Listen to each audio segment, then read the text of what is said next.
Hello, everybody. Hope everybody can hear and see me okay. I already see it. There is a lot of people in the chat, and I hope you guys can hear and see me all right. Um, so if you cannot, please put it in the chat so that way I'm aware and stuff. So happy Friday, everybody. Happy embroidery.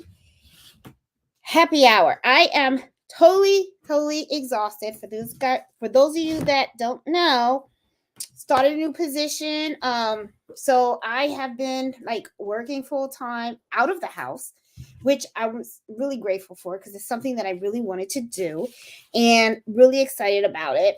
However, though, it has taken a little bit of a toll because my business has not slowed down. So I have been kind of like technically working like two full-time jobs, get up in the morning, go to work, get off work, get dressed, change, turn on these embroidery machines, and get to work again. So I have been going.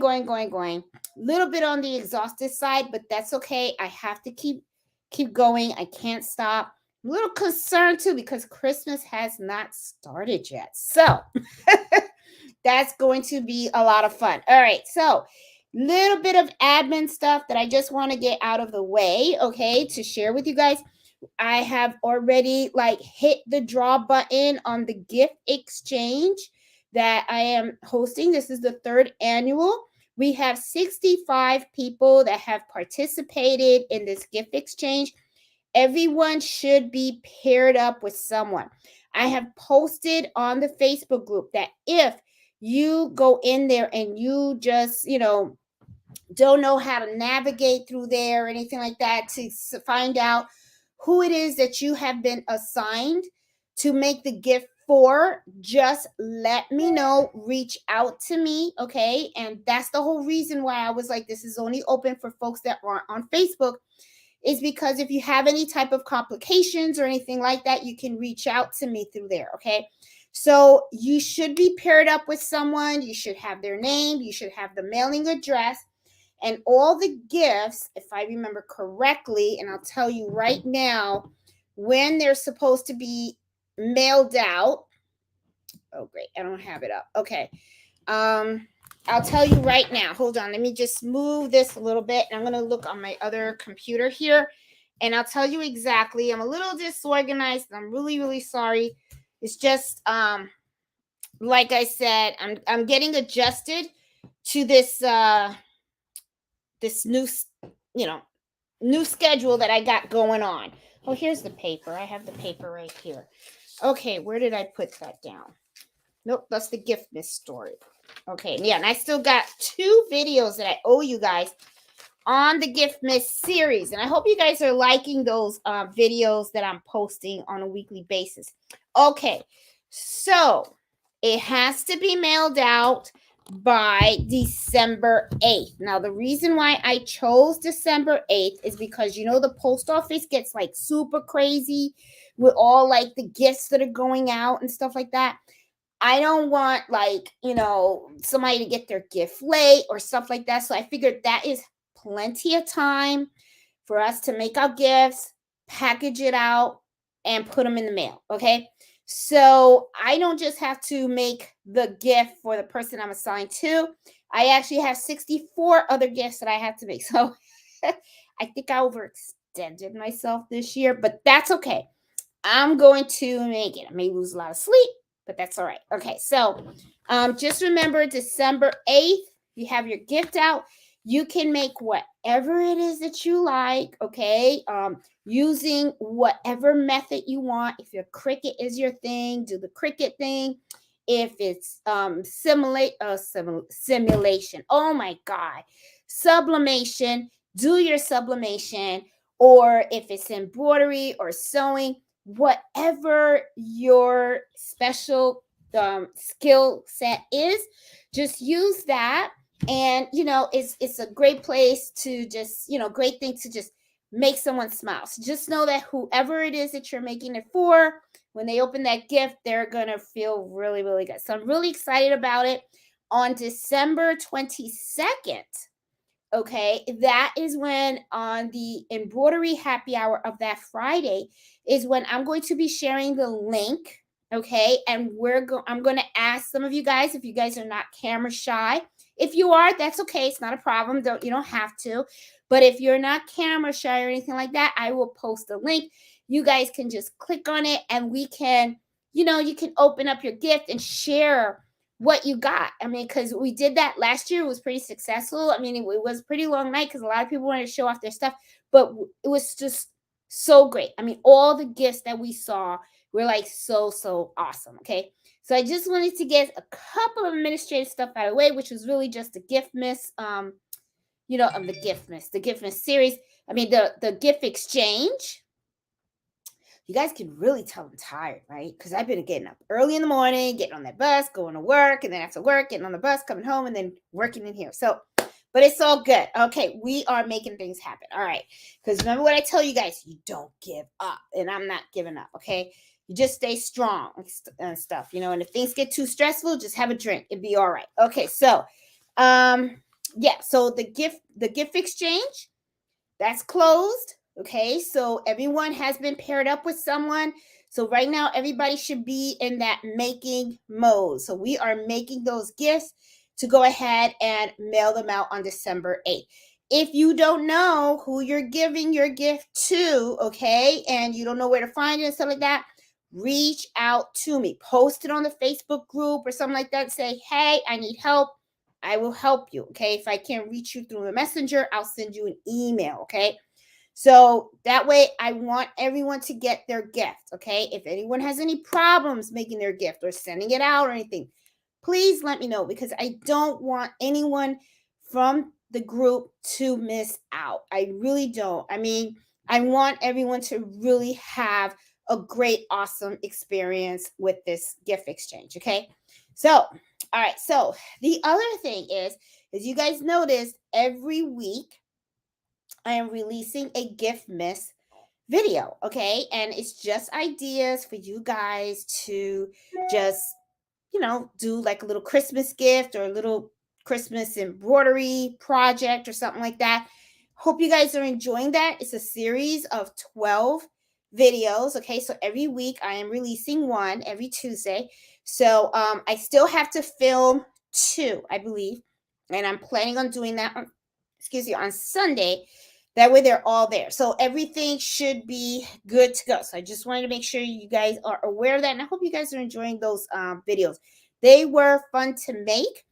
But yeah, and I'm really glad that I made those a lot early before I started this new job. Because I gotta tell you, oh, it's kicking my butt. So anyway.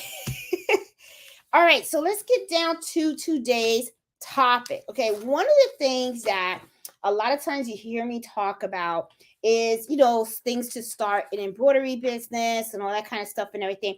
But one of the things that I really want to, horn in on for this embroidery happy hour is how to make sure that your embroidery business stays relevant, on top, in the game, and continues to stay on the game, okay? Because a lot of times what happens is you can start a business and it goes really good, but then all of a sudden you're going to start seeing that sales start to decline. And when sales start to decline, that means people are starting to lose interest. And that is something that you don't want, okay? When you are running any type of business, whether it's embroidery or catering or whatever it is, what it is you're there to make money and you're there to shine, and you want to make sure that your business continues to shine in the future, okay? So I want to talk to you guys about some of the things that we really need to talk about and think about, and I have 6 items for you guys to focus on how to make your stuff really stay on top, okay? These we got to really focus on. So as you know, in the world of embroidery, which, I'm really going to focus on the embroidery business, okay? But you can probably apply a lot of this stuff on some other businesses too. But in the world of embroidery, right, there's just so many things that you can do with embroidery, okay? As you guys have mentioned, I've mentioned in the past, We talked about this. Is like you can do clothing, you can do home goods, you can do a whole bunch of stuff, right? But one of the important things is that you really have to find out what your niche is. And when you find that out, you have to make sure that you master that you are like the queen of hats or the king of hats, the queen or king of towels, the king or queen of jackets. Whatever it is that you want to master in your business, make sure that is the area that you really truly master it. Now I'm going to tell you why. What happens is embroidery is something that can really go across so many different things, right? You can embroider so many items. And what happens is you could end up embroidering all these different items, but then what ends up happening is you don't become an expert in any particular area. So what happens is you start to really go off in all these directions, and it's really going to be really difficult for you to find your home. Once you have your home, okay, once you know for a fact that this is your specialty of embroidery and this is what you want to continue doing, like for instance, I'll give you an example. Let's say all you want to do is hats. You love doing hats. Hats is your thing. You got your machines, you got your equipment. You love it.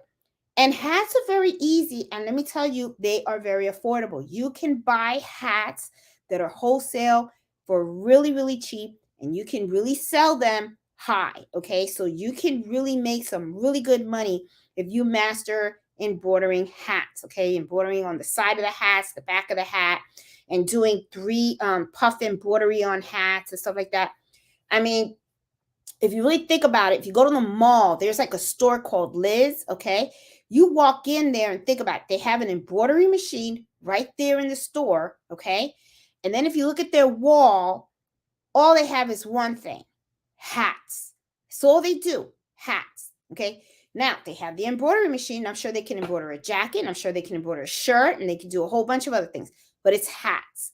And I bet you they get those hats at a very good price, and then they sell it to you at a very high price, okay? So, like I said, find your niche. We're going to use the example of the hats, okay? When you know what it is that you the product and that you want to offer, what ends up happening is that you can end up like just focusing on that one group, okay, that you're going to go ahead and you're going to embroider for.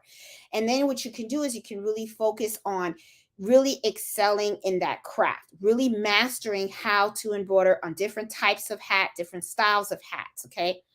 Another thing you can do is you can also just not just focus on the actual product that you want to go ahead and sell. You can also go the other way and focus on the type of targeted customers that you want to sell for. Target customer can be something like children or babies. You can specific schools or organizations, okay?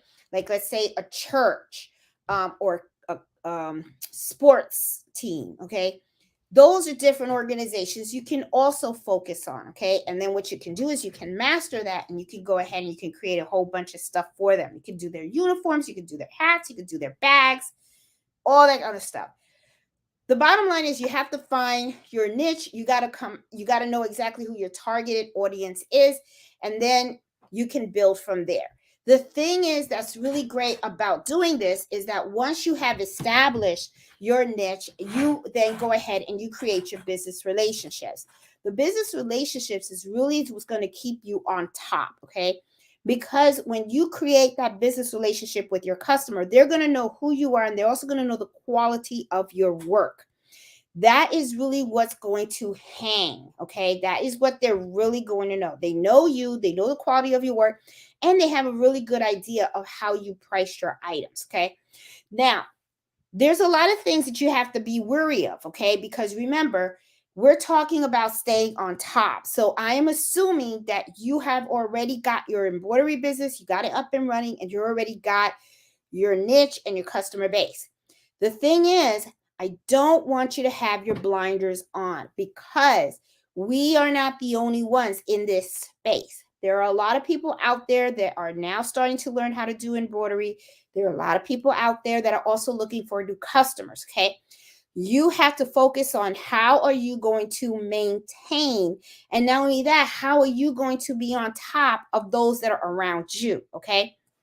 For instance, if someone else comes out and says, hey, I can do the same exact thing, you want to make sure that they don't do it as good as you, okay? Because the customer may come out and say, oh, if you can do the same exact thing and you can do it cheaper, okay.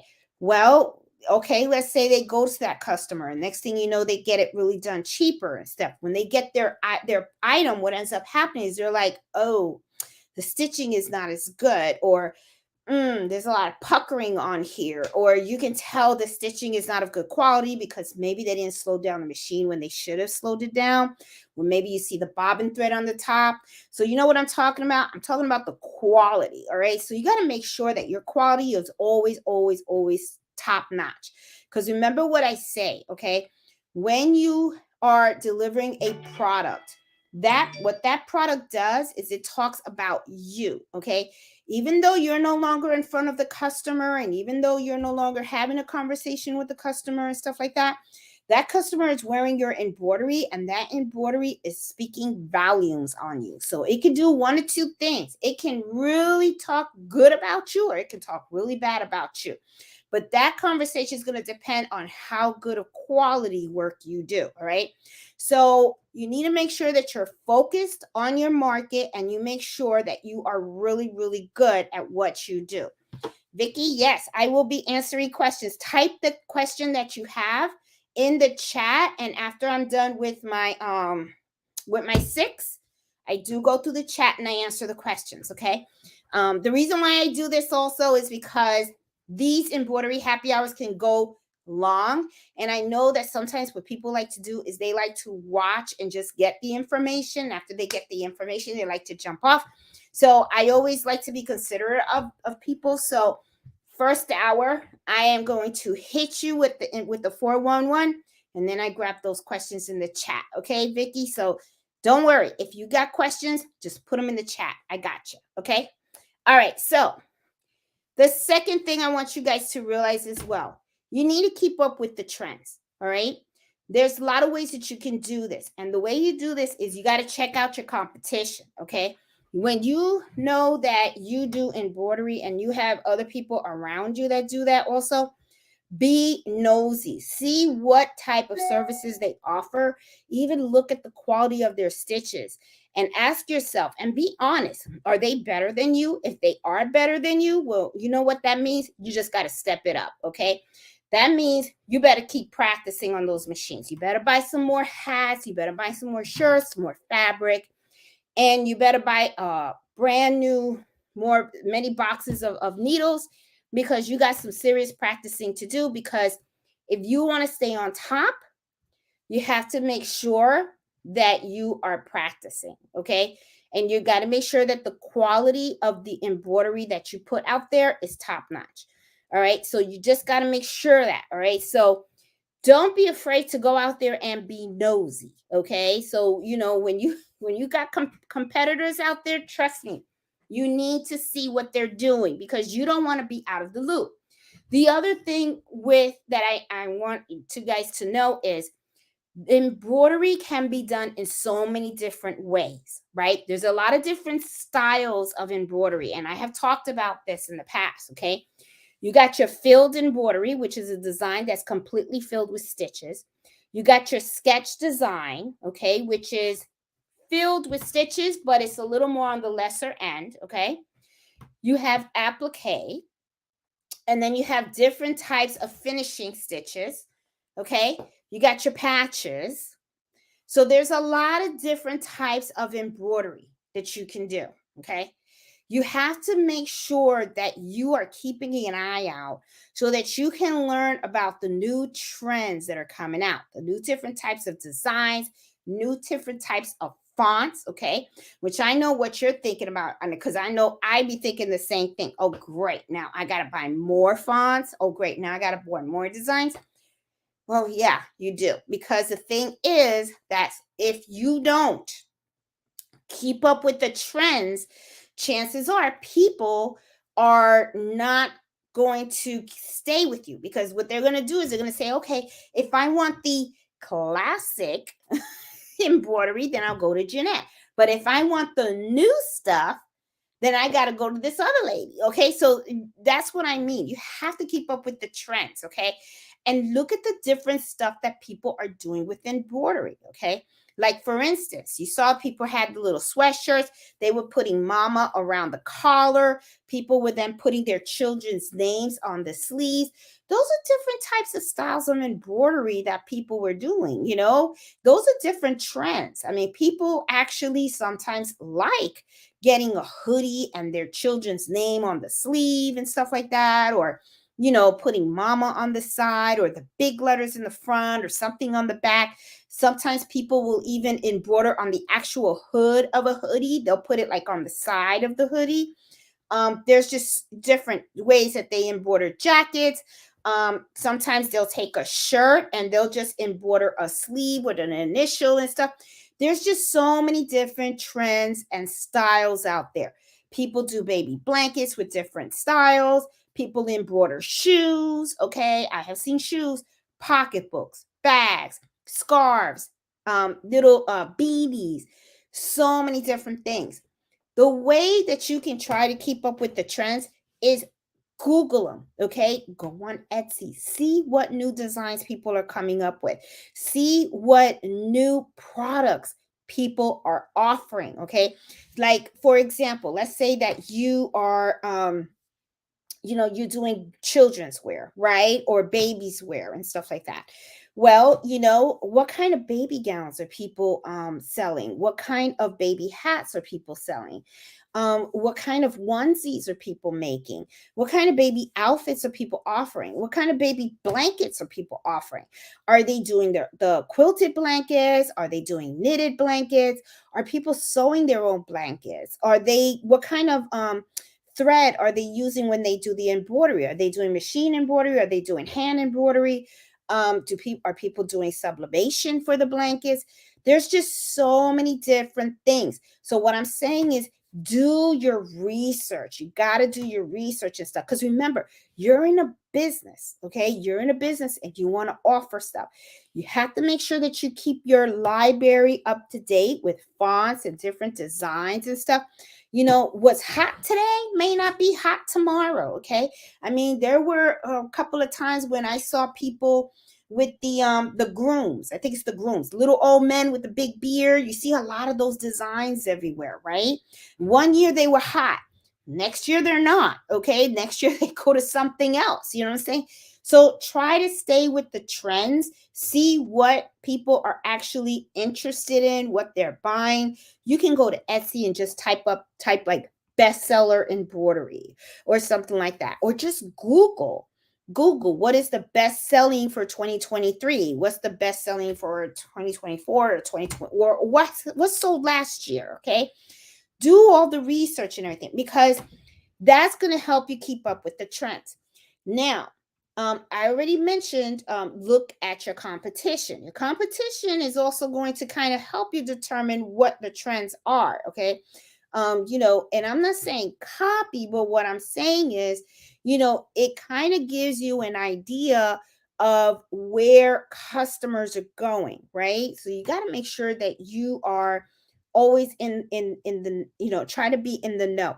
It can be kind of difficult. And I'm going to tell you something. I know probably a lot of you guys are probably listening to me right now talking, and probably think like, oh shoot, I got a headache now because I didn't realize it was all this stuff. Okay. Well, I'm going to tell you something. Running an embroidery business is hard. And I did a video called The Ugly Truth of Embroidery. And some of it, that's what I said. It's a lot of work. Okay. It's a lot of work. And it's going to get tiring, and it's going to get hard, and there's going to be times when you're going to want to give up, and there's a lot of times people end up giving up. Okay, but I'm going to be hard up honest and hard up truthful. Okay, successful people are successful because they don't give up. They're successful because they do the hard work. Okay, they sweat. and they're fine sweating, and they'll keep sweating until they meet the success mark that they want. So it really, you got to truly ask yourself, um, you know, you really have to ask yourself, how serious are you about this? Okay. It could be that maybe just doing it as a hobby should be enough. But I'm going to tell you, when you're doing it as a business, it's a business. It's some serious stuff. It's not something to play with, because I will tell you, and I'm even having this happy hour with you guys right now, and I am exhausted. Okay. Don't think for a moment I'm not. Okay. Every single day, I get up in the morning, and I've even said in the beginning of this video, because it's true, because I'm tired. Okay. I get up, I go to work, and I am working 8-hour days, and I have to come to work. Takes me an hour to get there, an hour to come back. Then when I'm here, I have to change. Poor Mello, my dog, misses me all day. So he wants to play. So I got to play with him a little bit. And then, you know what I do? I don't go to sleep. I have to turn these machines on, okay? And I have to print out these orders, and I have to do it. I just have to do it, okay? I already got local orders here on the side. You probably don't see them, but they're all packed up over here. I got them right there on the cutting table, and as you can see, right next to my SC1900, right there on my chair. That's a whole bunch of shirts that I got to get done, and then I got shirts over here that have to get done, okay? Those are for the women's club. So I got 5 shirts for the women's club. I got 2 shirts for a food company, and which they're going to be bringing a whole lot more. And then I'm also going to be meeting with a customer tomorrow for her business, because she needs some aprons that are going to be embroidered for hers. And then I have the coffee shop also, which I have to meet with them as well. So as you can see, okay, and I'm just being flat out honest with you guys, because I want you guys to really understand that when you are running a business, I mean, it's so much aspects to it. There really is. And you know what's so sad with me is, this was not really supposed to be the reality for me until I retired. I'm not even retired yet. I have 2.5 years to go. And I'm like, this thing blew up. Okay. The business actually blew up. And it's like, wow, it's going really well. But I got to keep going. I have to do both for a while. And then hopefully I can retire, and then I can really focus on this full time. But it's a lot of work. Okay. So just like I had to open the business and run the business and all that kind of stuff, right now, okay, what I'm talking to you guys about now is staying on top. Okay. Because you gotta do your all your orders and everything like that. And this is the other thing too.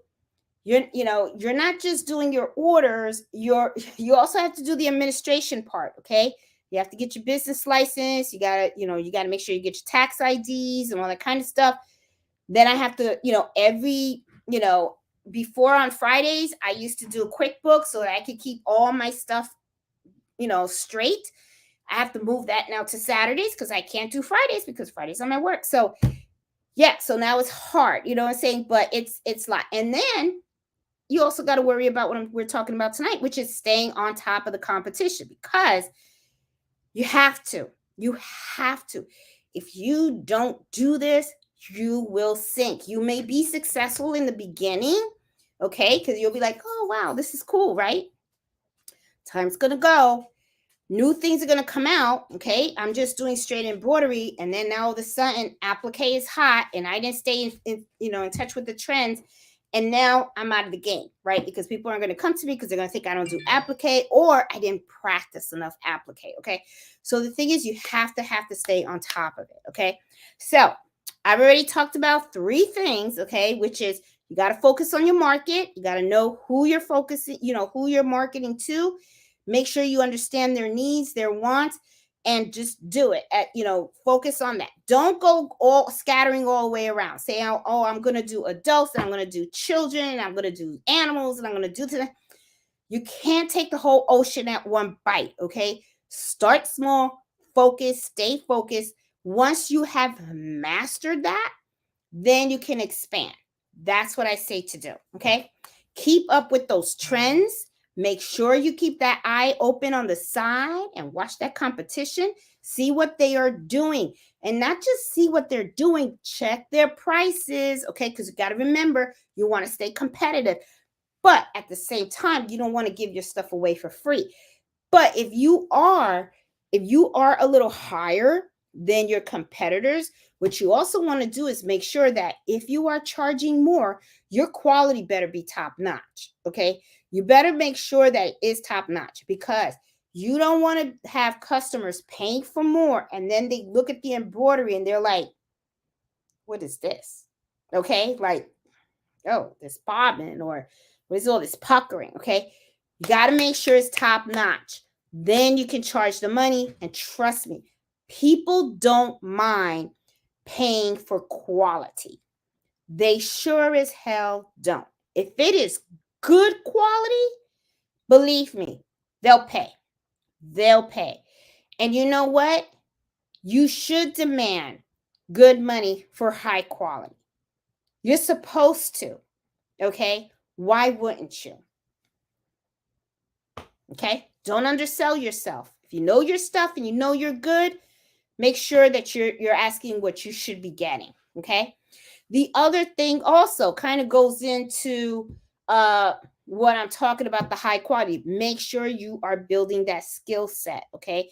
Make sure that you are taking opportunities to learn, take training, go to conventions if you can.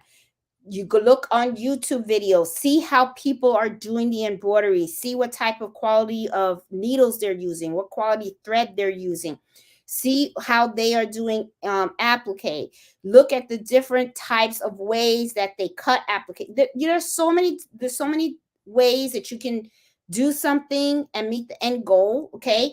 But the thing is, you got to practice, practice, practice, and you got to make sure you're always training. All right. Learn how to use different fabrics. Okay, that's another mistake I see a lot of people learn. Okay, a lot of people do, is that they go, oh, I'm just going to use 100% cotton. 100% cotton. That's all they do. They use that for their applique. They use that for everything. Then what happens is if somebody comes with some polyester or some satin or something, they don't know what to do with it because it's not the type of fabric that they're used to working. So you have to learn how to master the different weights of thread, master the different types of fabric that are out there. Okay. You got to build those skills. Learn how to make patches, learn how to make them on the plastic, learn how to make them on twill. Okay. On both. I have videos on how to do it on both. Okay. Learn. You have to practice too. And that's the other thing too. You got to practice. You got to practice. You got to practice. You don't have any sales? Do you don't have any sales today? Well, guess what? Take out a piece of fabric and practice. Practice. Create something. Go out there. Buy an embroidery design. You got an old shirt? You have an old shirt? Okay. Well, practice putting a logo on that shirt. Practice using different fonts, on that shirt with different sayings. Practice making patches. Practice. Okay? I mean, seriously, you're not going to get better if you don't keep at it. Okay? What I will guarantee is you're not going to get any better if you don't do anything. That is for sure. Okay? So if you are embroidering and your embroidering is coming out a little bit crappy and you're not practicing, I guarantee you it's going to stay that way. All right. And if it stays that way, you're not going to do really well, because what's going to happen is when you have to embroider for a customer, chances are it may not come out as good. All right.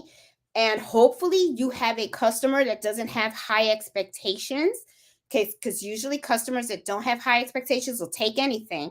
But my customers, I'll tell you right off the bat, they expect perfection. I mean, they come to me with shirts, like the golf shirts I did for a golf event. Those shirts were $200 a pop. $200 a pop. Boy, I had to be real good to embroider on those shirts, because if not, I would have messed up that shirt. I would have been out $200. But let me tell you, I mean, you have to practice. different materials, different weight threads, different needles, and all that kind of stuff. Make sure you build that skill, okay? And make sure that you learn, because if you don't, it's going to cost you. It really, truly is. The other thing also, okay, to stay on top, you want to make sure you stay on top and stuff. Now, remember how in the beginning I came on and I said you want to make sure you focus on a certain market, and you want to focus in on your little niche, right? So if and I gave an example of hats, okay? Now let's say you did your hats and your hats came out really, really, really good, okay? Now the customer, because they're so happy that you did a really good job on their hats, they said, you know what? Now I want matching polo shirts. Don't be closed-minded, okay? And come on and say, well, I know you want the polo shirts, but you know what? I really specialize on hats, and I don't do polo shirts. No, do not do that. You know why? Because you're missing out on an open opportunity, or a new opportunity for your shop. You really, really, truly are. So sometimes you have to realize that sometimes what happens is customers open doors of opportunity for you. When you have a customer that wants something, because you got to remember, embroidery is all about custom work, okay? It's not about stamp work. It's not repeated or anything like that. All right. Every customer that you get, especially local ones, have their own unique logos. They have their own unique styles, and they're going to have their own unique order. So you're going to have to learn real quick that you're going to have to be flexible, and your skills are going to have to be sharp enough so that when you get these new custom orders, you can accommodate them. Do not shy away from those opportunities, because what's going to happen is your shop is going to slowly dwindle down, because in order for you to stay up here, okay, and get higher, you want the customers where you've already established a relationship with to be able to feel confident enough that they can come to you so that you can go ahead and create more other items. All right. So don't shy away from that. Seriously. Don't. All right. So when you have new opportunities that are in front of you that customers present, take them. That's what's really going to help your embroidery business shine. All right. Don't shy away from them. And I ain't going to lie to you. Okay. There was a time when I was doing that. I myself was doing that like a fool. I was doing it. Yes, I was. I ain't going to lie. That was me. Okay. And you know who got me out of that? I don't know if you've ever watched Liliana from Embroidery now. She's a real good friend of mine. She lives in Minnesota. She has her own embroidery shop. One day I was talking to her, and a customer wanted me to work on a particular shirt. I never worked on that fabric before. I was so afraid. And you know what she told me? She was like, oh, so you're going to let that order go, and you're not even going to try, and you're just going to let that opportunity just go out the window. And she said it like that, and I was kind of like, yeah, I am. I'm going to let it go. And then she explained to me, and she said, how are you going to grow if you don't take that chance? You tell people not to be afraid of your embroidery machine, which is true. I do tell you that, okay? How many of you guys have reached out to me and come out and say, oh, Jeanette, I got the SC1900. And I'm like, oh my God, that's so cool. Where is it? It's in the box. And what do I say to you guys? Get it out of the box. So what? Figure it out. Oh, I got my multi-needle machine, but I didn't turn it on yet. Turn that sucker on. Well, it was the same thing. It's the same thing. I was like, oh, this lady wants me to do like 100 shirts. Well, why aren't you doing the 100 shirts? Because I never worked on that material before. And then Liliana was like, well, where did she buy the shirts? Well, she got it from here. Okay, so you can't replace that shirt. And it really wasn't an expensive shirt. It was like a $30 shirt. So she was like, you messed it up. Just replace it. But you're not going to know if you don't take that opportunity. So I was going to actually close it down. So close that opportunity and be like, no. But then Liliana told me that. So that is a perfect example of you not being open. Well, not of you, of me, not being open to a new opportunity when it presented itself. Now, when somebody comes with that same exact type of shirt, I'm like, not a problem. Bring it on. Bring it on. Just show me the link just in case the machine eats it. Then I'll replace it. Okay. You just never know. So don't be scared of the new opportunities. Sometimes customers are going to come to you and they're going to say, oh, I have this embroidery design I want you to do. You don't know how to digitize? Well, fine. Go find a good digitizer. Have them digitize it. Take the file, test it out. Okay. Work with the digitizer. Once you have it correct, then boom, you got it for your customer and you're good. Okay. So don't close that door. I'm telling you, it's a mistake that I had made myself. I don't have, and you guys know I don't mind sharing my mistakes. Okay. I am telling you that is one that can really, really sabotage your business, because what will happen is you're afraid to take that mistake. Well, guess what? That other embroidery shop that's like maybe 2 or 3 miles away from you, bet you they'll take that damn order. And next thing you know, oh, did I curse? Well, you know what I meant. Okay. They'll take the order and then guess what? They'll make the money and you won't. I'm just saying. Just saying. Okay. The last one. Okay. Marketing your business. Now, we live in a time where everything is digital. It ain't like the old days when you had to take out an ad in the newspaper or in a magazine, or you would go to Staples and say, hey, can you print me 250 flyers? And then you would walk around neighborhoods and put paper in a mailbox. Those days are gone. Now there are so many different ways that you can go ahead and market your business. Do it. Okay. Put your business on the map. I don't know if you guys saw, I had took a picture of my GPS once when I was driving home, and I watching my home, my business signs for you. How did I do that? You go on Google, register the business, and that's it. It's free. No money out of your pocket. The only thing is your time. Why don't you do that? Do it. Okay. You know what's going to happen when someone buy you, and you have no idea how many customers I met that way too. Someone is by you and they need to get something monogrammed with their initials, or they need something embroidered. They go on Google and they type embroidery services near me. If I'm by them, guess what? My business pops up.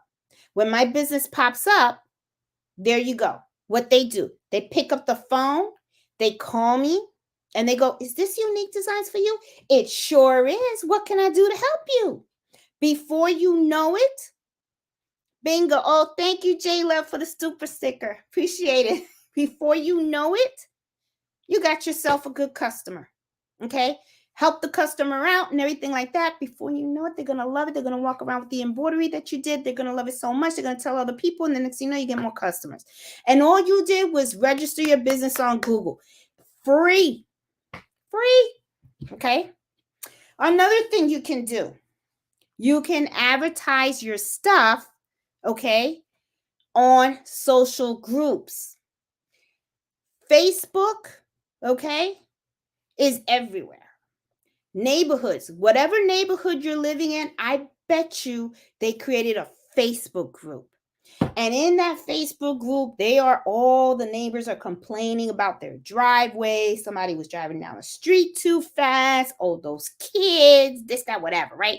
You hear all the drama about the whole neighborhood. Well, guess what you can do? Instead of putting in drama in that Facebook group, if let's say you live in a golfing community, let's say your community is into golf, okay?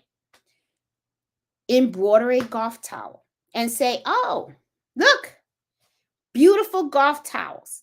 You can have them embroidered with your initials, $20 each. There you go. I did that My husband told me to do that because we were at the club having dinner and they had a golfing event. And my husband was like, "Don't you sell golf towels?" And I said, "Yeah, I sure do." So I think I was saying golf clubs. I meant the towels, okay? I get all excited, you know. So anyway, so he said, "Don't you embroider those golf towels?" I said, "Yeah." He said, "Put one on the Facebook group." I did that. I had 60 people knocking on my door. 60. I was like, wow. They were all emailing me and they were like, "I want to order a golf towel. I want to order the golf towel with my initials for my husband, my son, whatever." I had sold 60 towels in one weekend. I was like, wow. I was like, okay, you can do the same. Put the bath towels. If they have, some groups have like little yard sales and stuff like that, even though it's not really yard sale thing, but you can put something out there. Okay. You can put a generic kitchen towel with a regular saying. It doesn't have to be personalized or anything like that, and sell items through there. Get your shop known. That's really what you're trying to do. Okay. You know, another thing you can also do too is, if you can do giveaways, you can do contests and stuff like that, you know, to spread the word. You can do something like that. Okay. And most importantly, though, also, this is really should have been, I put this under number 6, but I should have put number 7 with all caps. Okay. This is to me the number 1 to make sure you stay on top. You have to, and I'm serious about this, guys, you have to be consistent. You have to. You can't just come out and say, "I'm going to have an embroidery shop," and then all of a sudden you're closed for 6 months. I mean, come on. I mean, let's think about this, okay? You got an embroidery business, you're starting the embroidery business, you got all your stuff out there, and then, you're saying that you're going to do all this stuff. Then people start asking you, "Hey, can you embroider this? Can you embroider that?" And then you go, "Oh, next month, and whatever." Don't do that. Don't do that. Don't do that. I'm serious, because that is going to say something about you. I'm telling you, it's about worth ethic, okay? And it's about being responsible and being reliable. Customers need that.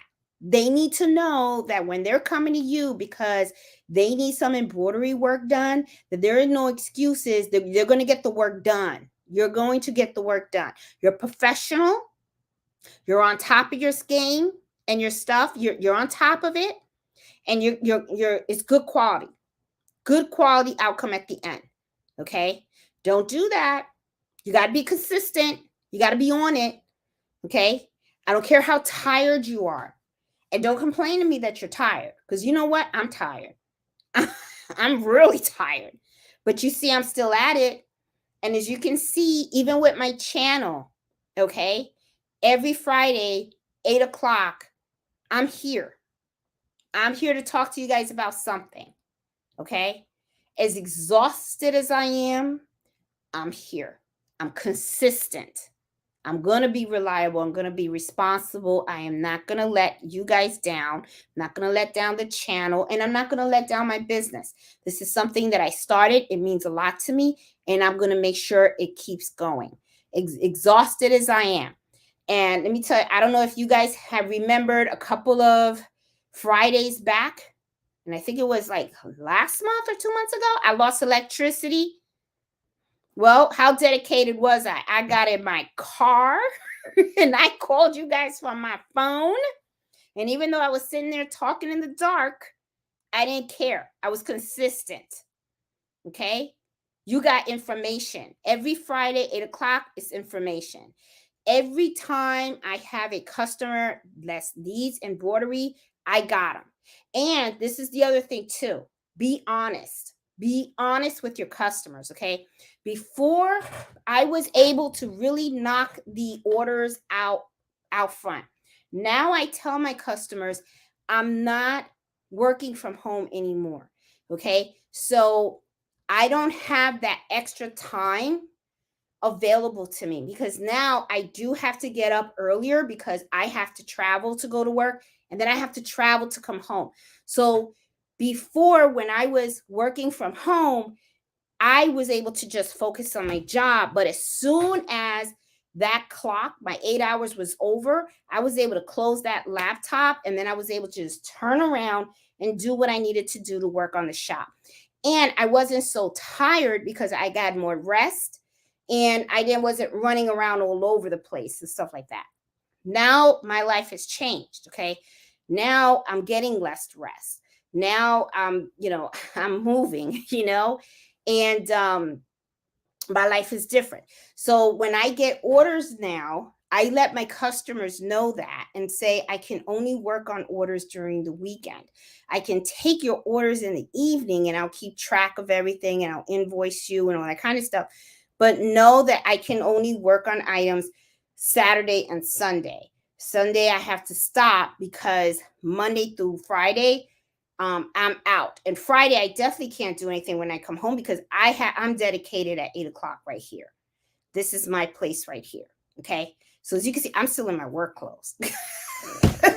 I haven't even gotten out of my work clothes. Okay. So, you have to be consistent. You have to be consistent. You got to keep going.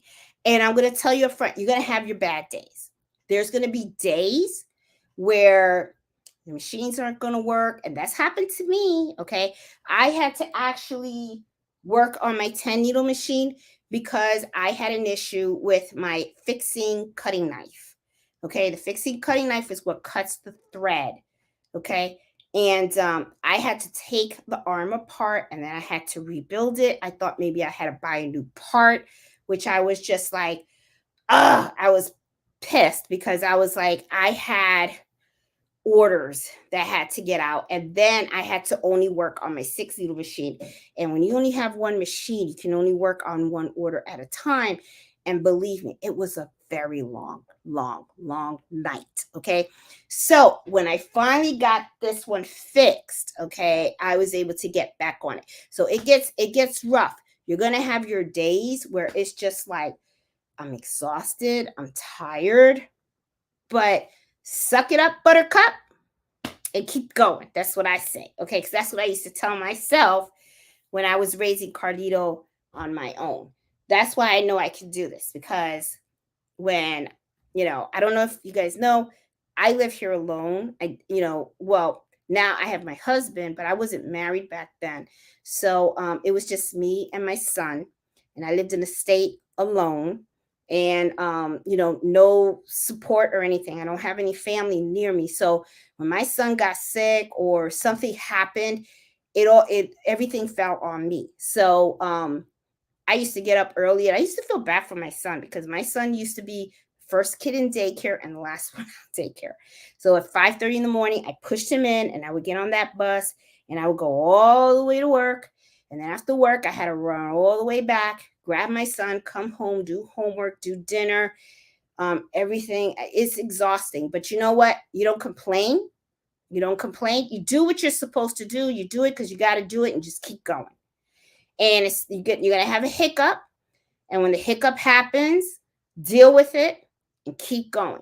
And it's the same thing with the embroidery business. Okay, it's the same thing with everything else in life. All right, you're gonna have your hiccup, deal with it, keep going ahead.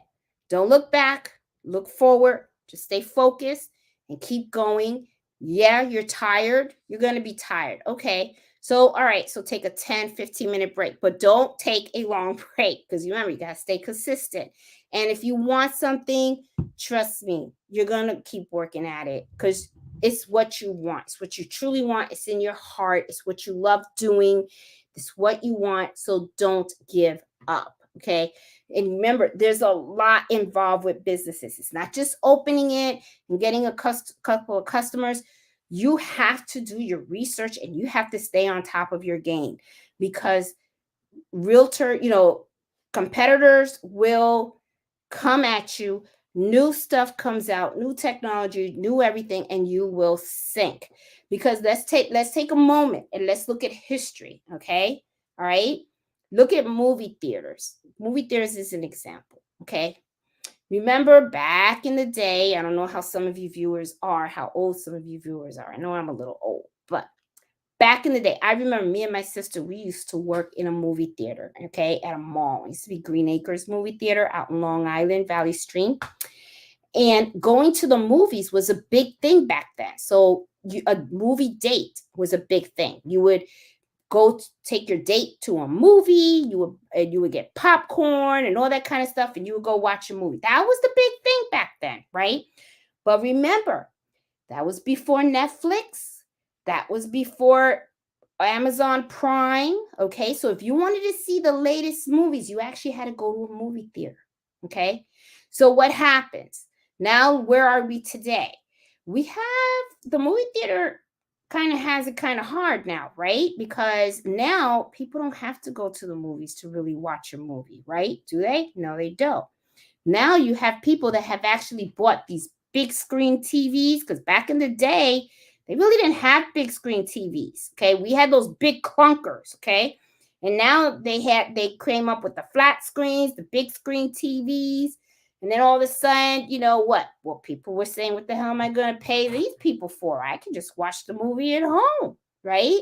I can watch the movie and I can pause the movie, go to the bathroom, do whatever. I can cook my dinner and stuff like that. Things changed. Malls are struggling now. You know why? Because we have less people going to the mall. Now, before you needed something, you had to get dressed, you had to get in the car, you had to go to the store. Now you need something, you go online, you order it, it's right at your doorstep. Things change. Okay. So, what I'm trying to tell you guys is even with embroidery, okay, embroidery changes, different styles of embroidery changes, different things that people are embroidering is going to change. So you got to stay on top of it. You want to make sure that you are in the know of the new materials that are being used, the new type of needles and all that kind of stuff. Okay. You need to evolve. You need to make sure that you're on top of it, because if you're not, then you can lose it. You're going to be hot one day, gone tomorrow. Okay. How many times have you seen that? Okay. Where there's a hot new item and then all of a sudden it's antique. Your business can turn out to be that way. Okay. Another business that went out, like Blockbuster. Remember Blockbuster? People used to go over there and rent these tapes and everything. That was a big business. People used to go over there. They had these little memberships and they would rent these tapes to put in their VCRs and all that kind of stuff. Now, where can you find a Blockbuster now? Nowhere. See? So you got to stay up with the trends. You have to. And if you think about it, the garment industry is really changing. Now you have more people buying blank garments and actually doing their own decoration on their garments than actually going to the store and buying it. They're actually looking for these small business owners, okay, like us, okay, that some do embroidery, some do sublimation. A lot of people, are out there, doing different things for clothing. Okay. So if you really think about it, clothes are now starting to shift a little bit because people don't want to wear the same dress anymore.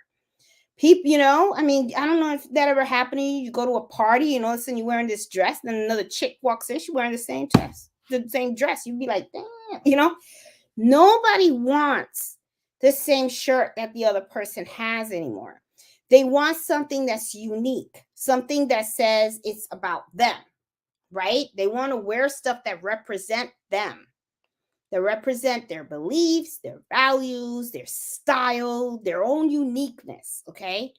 Which to me, I just like when I think about the clothing industry, I'm like wondering like, where is this going?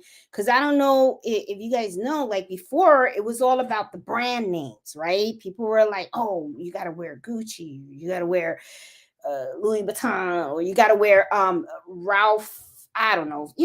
I don't know if you remember back in the day when the jeans things was in. Everybody was like, "Oh, Gloria Vanderbilt or Sergio Valente," that stuff. Nobody cares about that no more.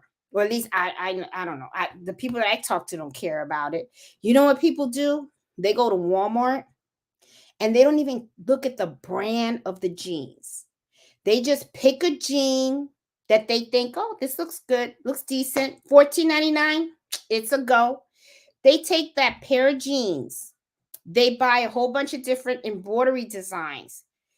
They stick that machine into an embroidery machine, or better yet, they take that jean and they will take fabric and they'll sew it around the jeans, or cut their own little slits on those jeans, make it their own. They make it their own. They put heat vinyl transfer, do whatever wording they want. Jordache. There you go, J Love. I remember Jordache. Jordache look. Yeah, you have the look, the Jordache look. Did they have a song? I think they had a song or something like that. Yeah. But now people are making their own stuff. That to me is like the trend. Even the bags. People are buying plain tote bags and they're making them unique. They're making them unique doing embroidery, doing sublimation, heat vinyl transfer, and all that kind of stuff. So the clothes industry is really changing. Okay. So all I'm saying is, if you are doing embroidery or you're doing sublimation, or even if you're doing sewing or whatever it is, look at the trends and see what are people really interested in, so that way you can get into that market and you can stay ahead of the game. Okay, because people are really into that. I mean, I have a girlfriend that what she does is she goes to the Salvation Army, and what she does is she buys jean jackets, kids jean jackets. Okay, she buys them and then she takes those jean jackets and she puts them in the embroidery machine. And then all she does is she designs. She puts a design in the back of the jacket. Okay. And then sometimes she adds rhinestones to them. And then she sells them at flea market. At a not a flea market, I think it's a farmer's market or something like that. She has like a little tent and stuff like that. And she sells the jackets there. And she sells them all the time. All the time. People love them. And the reason why they like them, because it's different. It's different. It is not something people just don't want to go into these department stores anymore and buy the same stuff that everybody's buying. People don't. Okay. So there is a big opportunity out there for us. There really truly is, especially for those that are big into embroidering and sewing and doing sublimation and stuff. The opportunities are there. I mean, even and then let's not even talk about clothes. I'll give you another example. Dishware. Okay. Like mugs. People used to actually, I remember back in the day, I would go to Hallmark. I don't even know if Hallmark is still open. That card shop, Hallmark or Hallmark, you know, the card shop, okay? They even have the movies now, Hallmark movies. I don't even know if I'm saying it right. You know my English is all jacked up. But anyway, I remember going into those stores and they would have, of course, the cards, but then they also used to have like a little stand with like these coffee mugs. And the coffee mugs would sometimes have like a little initials on them. And sometimes they would have people's names on them, or they have these little cute sayings and everything. Well, let's fast forward to today's time. What are people doing now with cups? Sublimation. They have tumblers, skinny tumblers. And you know what? They're putting their names on them. They're putting different designs on them. With I mean, beautiful designs. Okay. I mean, you could go to creativefabrica.com. There's a link to that in the video description below. Tons of graphics that you can print out to use on your tumblers. Tons. Okay. It's endless. So I don't even think that anybody walks into these stores anymore and looks at a mug and says, oh, that's a cute mug. I'm going to buy that mug. I think what people are actually doing is they're going on Etsy, or they're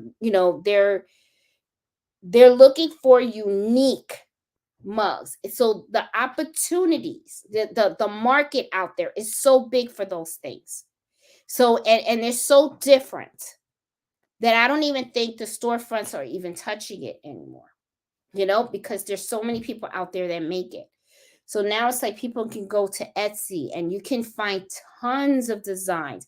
All you have to do is think about the theme. What do you want your mug to be, right? Think of the theme. I want a unicorn mug. Type unicorn mug in Etsy and see what pops up. You're going to see so many. You're not even going to know which one to pick, okay? Personalized ones. You're going to see so many. It's amazing, okay? So what I'm saying is you really have to make sure that when you have whatever business it is, whether it's a t-shirt, embroidery, or whatever, you want to make sure that you are staying on top of your game. You really do. Check out your competition. Like I said, that is so important. See what they're doing, okay? Just so you can make sure you're still in the running, okay? And don't be afraid to really do a good comparison of how they're running their shop versus how you're doing it. Do they have better pictures than you? If they do, then that kind of tells you something. Duh. It tells you something. You better take better pictures. That's what you better do. If they have items, if you look at their listings and they're describing their stuff in a much better way, you know what that means? You better start writing. You better start getting creative. You better start sitting up there and looking at your hubby or your friends or your girlfriends while you're having lunch and say, how would you describe this? How would you describe it? How would you make it appealing to a new customer? And you better start getting creative on the describing your items, on pricing your items, on taking better pictures. I'm just saying. Okay. Your business, to start your business and to keep it successful, it's work. It is work. Okay. You can't just create a business and then sit on it, because it may work for a little bit and it may thrive for a little bit.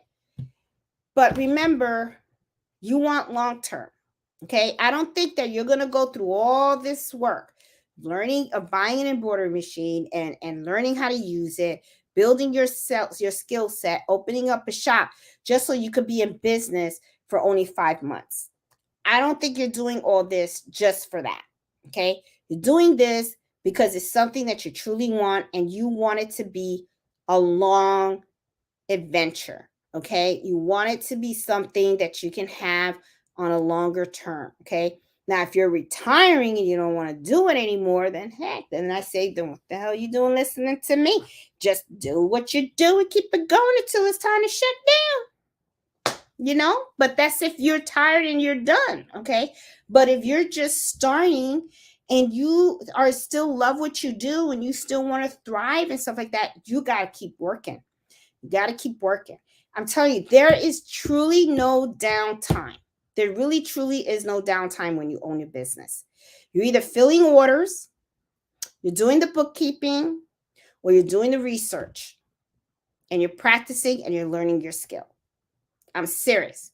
When it comes to running your own business, you don't get a break. You breathe it, you sleep on it. Everything you do is business. Everything you do is business. Even, I'm going to be honest with you, even when I go to work, even though I'm focused on my job, I'm still thinking also about my business as well. Because when I'm on that bus, I'm thinking about all the stuff that I got to do and all the stuff that I should be doing. And you guys got to start doing that too.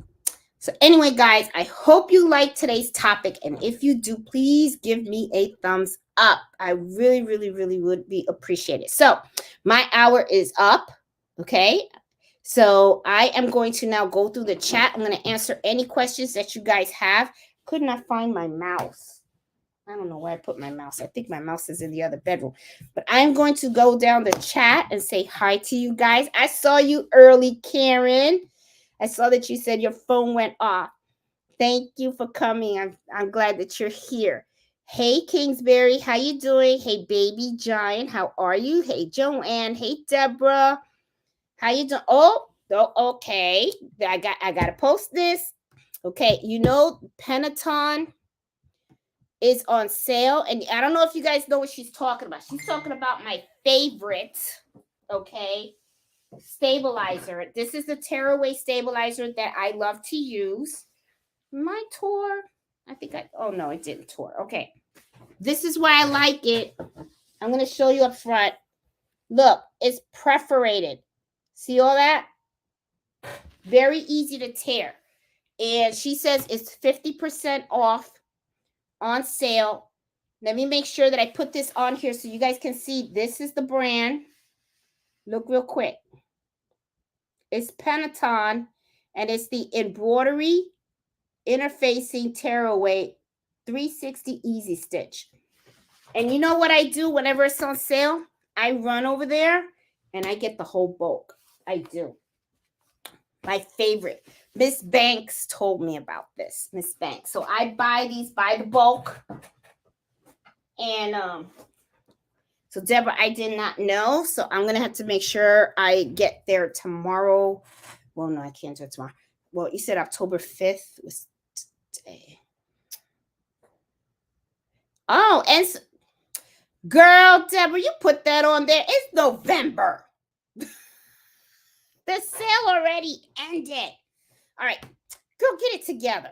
Man, you must be more tired than I am. You're putting it on the wrong day. All right, so anyway, guys, but check out Joann's. They do have them 50% off on sale at certain times. So when they do, make sure you use your coupon and everything. That is an excellent stabilizer. It really, really is good. And stuff. But Deborah, thanks for watching out, girl. I know you meant well. All right. Hey, Miss Max, how are you doing? Hey, Iris, how are you? Jackie, I see Robin, Baby Giant. Oh, yeah. Did you mean November 5th? Now y'all got me confused. So I'm going to have to check out Joann's and make sure, because I don't want to miss that, because I am running low and I need more. Okay, so I'm going to have to go. Baby Giant, you might be right. She may have met November 5th. But guys, you know, okay? Deborah put the 411 out there. And I am hot. Oh, man, I'm getting hot in here. Let me get some more water. Hey, Kim, how you doing? Yep, you sure are my neighbor. I think you're only like 10 miles from me and stuff. Hey, Kim from Gainesville. Hey, Guinea, how are you? And hi, the other Kim. Hey, Cynthia. Hey, Jenny. I see Angela and Stitches. Hey, Marlene, how you doing? Let's see. Oh, she's on her way to the airport. Hey, Karen. Remember, take care of yourself. I will, Karen. I will. But I gotta keep going. But I do take care of myself. Last weekend, as you guys know, I went to a holiday retreat.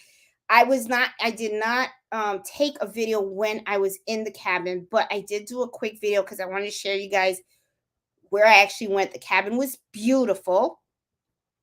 And I'm gonna be honest, Karen, at that cabin, I really did get to relax. I really, really did, because the view was gorgeous. So I got to sit out there and take in all that fresh air. So it was really, really worth it.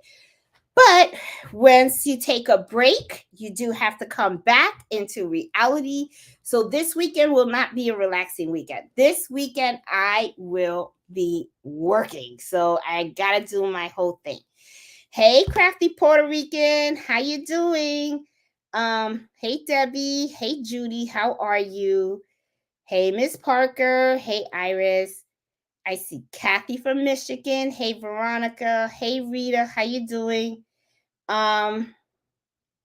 Yes, I love that cabin, Rita. It was gorgeous. I mean, I'm telling you, the cabin was exactly as the pictures. It really was. It really, really, really was. It was just beautiful. It really was. Hey, Karen. Oh, I'm glad you like the the gift miss videos and stuff. I think I'm gonna try to do that every year. To try to give you guys like 12 gift miss videos, so ideas, but I want every year to be different. So this was the first year that I did that, and I still have 2 videos that I have to shoot. But I will try to do that on Sunday, so that way I have the complete collection. I don't have to worry about it and stuff. Yeah, hey Betty, how you doing? Uh, hey, what's with the hand pink waving? What's that? Hand pick waving, hand pick waving. Is there something? I don't know. Okay, all right. I don't know what that means, but okay. Hey Vicky, how are you, Eartha? Oh Vicky, I think you mentioned that you may have had some questions, and so I hope you posted them. That way I can answer them for you. Hey Karen, I was gonna work up a few toilet paper covers. No white felt. Try to use, let me see, what else can you use? You can try to use, if you can get like maybe white fabric. You can use white fabric for it too. Karen, it doesn't have to be felt. Um, get a piece of white fabric and stuff. Because remember, the way I did it was with the elastic in the back. So it'll stretch, and stuff. You can use that. There's just so many different things. Just whatever it is you do, just use the white because that way it matches the toilet paper. That's all. Hey Tammy, how are you? Hey Jamie. Hey Marsha, I see Peggy. Hey Nancy. Hey Debbie. Let's see. Yep, Nancy's in the house. Hey Debbie. Hey Pam. Let me see. Let's see. I see Nancy's busy in her craft room. Hey Jenny from Texas, how are you? Let's see. Trying to see who else. Angela Stitches. Hey Walk by Faith, how are you? Hey Vicky. She says that she is going to focus one thing like Liz. She's going to be the hat master. Well, when you make those hats, make sure you post them on the Facebook page so we can see how they're coming along and stuff. I know you're going to do great. Hey Joanne, questions. Okay, Vicky. Yeah, if you have okay, here it is. There you go. You did post it. Hey Eleanor, how you doing? All right, what is your question? Okay, I'm in Virginia. Any in-person training in Virginia Roads or the DC versions? I like online, but I need in person to really know and understand how to do this top notch. The only thing I could think of, Vicky, is, well, first of all, I need to know like what machine you have. One of the things you can do is you can actually go in, if you have a sewing shop by you, okay, that has an embroidery machine, especially if they have one that's the same brand as yours. You may ask them, how do they use that machine to do the hats? Honestly, though, doing hats, it's all about hooping it correctly, okay? And making sure that you are embroidering the design correctly as well. But it's mostly hooping, okay? You have to know how to hoop that item on the machine, set the machine up, and make sure you have the right designs for it. I don't know if there's like a one-on-one class on it, because all the embroidery that I have done, any type of training that I've received, it was always like focused on how to use the actual machine, but not on how to embroider. With that, what I did was I just watched a lot of videos, and I really learned a lot through trial and error. Like, for example, learning when to use 40 weight thread versus 60 weight thread. A lot of these things I do cover on the channel, okay? and the different types of needle sizes when I use a 7511 versus a 65.9. And a lot of the stuff you're going to learn through experience also.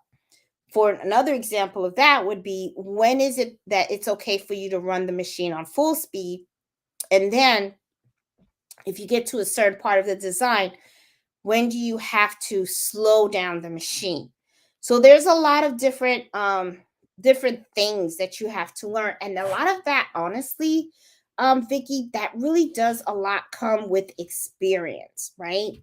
So I'm going to let you know up front, you're going to, because I know you say you want to really specialize on the hats, right? I think that's what you said, that you want to do the hats like lids. Well, I'm going to tell you something. What I would do is I would see if I can get my hands on hats at wholesale prices. And what I would do is, those like probably 50 hats are going to be your practice hats. Now, if you're anything like me, it's going to hurt when you finish a hat or you mess up a hat, because you're going to be like, oh, I don't want to throw away a good hat. What I would do if I were you, because this is what I do, is when I practice my hats, I'll buy like 25 hats and I'll put them in the machine, and then I practice the embroidery, and I run the machine at different speeds because I want to see the quality of the embroidery. Does it look better if I slow down the machine versus running it at full speed? Does it look better if I use a ballpoint versus a sharp needle? Does it look better if I use a 40 versus 60 weight, depending on the design? So there's going to be, you kind of going to have to test out different scenarios so that you can see what fits best, and also the different ways of hooping a hat. Okay, you will need to master that. So sometimes I do end up with like 50 hats, right? Which I used just to practice on. So what I do is I take the 50, I package them up, and then I donate them. Okay, because they're perfectly good hats. Okay. And sometimes the embroidery looks great on them, but it was a practice hat. Okay. So it's not something that I'm going to sell. It was just something that I needed to practice on. And so I'll just take the hats and I'll donate them. So I really don't know like of a good, like in school, where you would sit there and do hat after hat after hat. That is really, I think a lot of people that have built up their embroidery skill set, they do that through a lot of practice. Okay. What you're gonna need, if you don't know how to use the machine, is I recommend reaching out to the vendor so that the vendor can show you how to actually use the machine. Okay, because that's really, first of all, the important thing that you need to do. Once you know how to use the machine, you got to make sure you understand truly how to hoop a hat. And sometimes, depending on the hat, sometimes certain hats are hooped differently, right? Because you have your structured hat versus your non-structured hat. Then you have a 6-panel hat. You also have a 4-panel hat. So a lot of it, Vicky, is going to be practice. It really is. And I don't think that's the answer you were looking for, but that kind of really is the answer. It's something that you're just really going to have to really practice on, trial and error. Okay. Because that's really how I did it, how I know a lot of people have done it. But most importantly, just don't give up. If you buy 50 hats and you practice, and then you have to go and you got to buy 50 more, then you do what you got to do, yeah. But that's how I did it. But I don't really know of anyone of a school. Now, there are videos out there that show you how to hoop a hat. But like I said, most of those videos are mostly gained on how to use the machine. Okay. It doesn't necessarily teach you how to embroider better. That comes within time as you become more comfortable with your machine and start learning how to maneuver it. Okay. So I hope that answered your question and stuff. Hey Leslie, how you doing? Karen, I work on my laptop at least once a week to work on new designs for my business. I have been working on sweatshirts a lot lately. Yeah, I'm telling you, you don't get a break. You really, you don't. Um, Good advice on keeping up with trends. Oh, thank you. I'm glad you like it. Just do what you love. Yep, that's what my sister says. And I do, but I gotta tell you, you get tired too, but you gotta keep going. Um, let's see. And Karen says she's been doing mama sweatshirts and people are going nuts. I've added Nana, Mimi. Oh, there you go. That is, see, there you go. That's perfect. See, Karen's got it. She's on there. She sees a trend. She sees, and it's true. I don't know what it is with the mama shirts. Everybody wants a mama shirt. And I kind of look at them and I'm like, okay, it's just a mama shirt. But you know what I love what mama did? I mean, what mama did, what Karen did. She took the regular mama shirt and she said, I'm going to go beyond this trend. I'm doing Nana and Mimi and Mau Wow. Or I don't know how you say that, but there you go. That's what she's doing. She's on top of her game. That is staying on top of her game. That's what I'm talking about when I'm saying when you hit the trends, you just keep going. She's got it. She's on it. Karen is on there.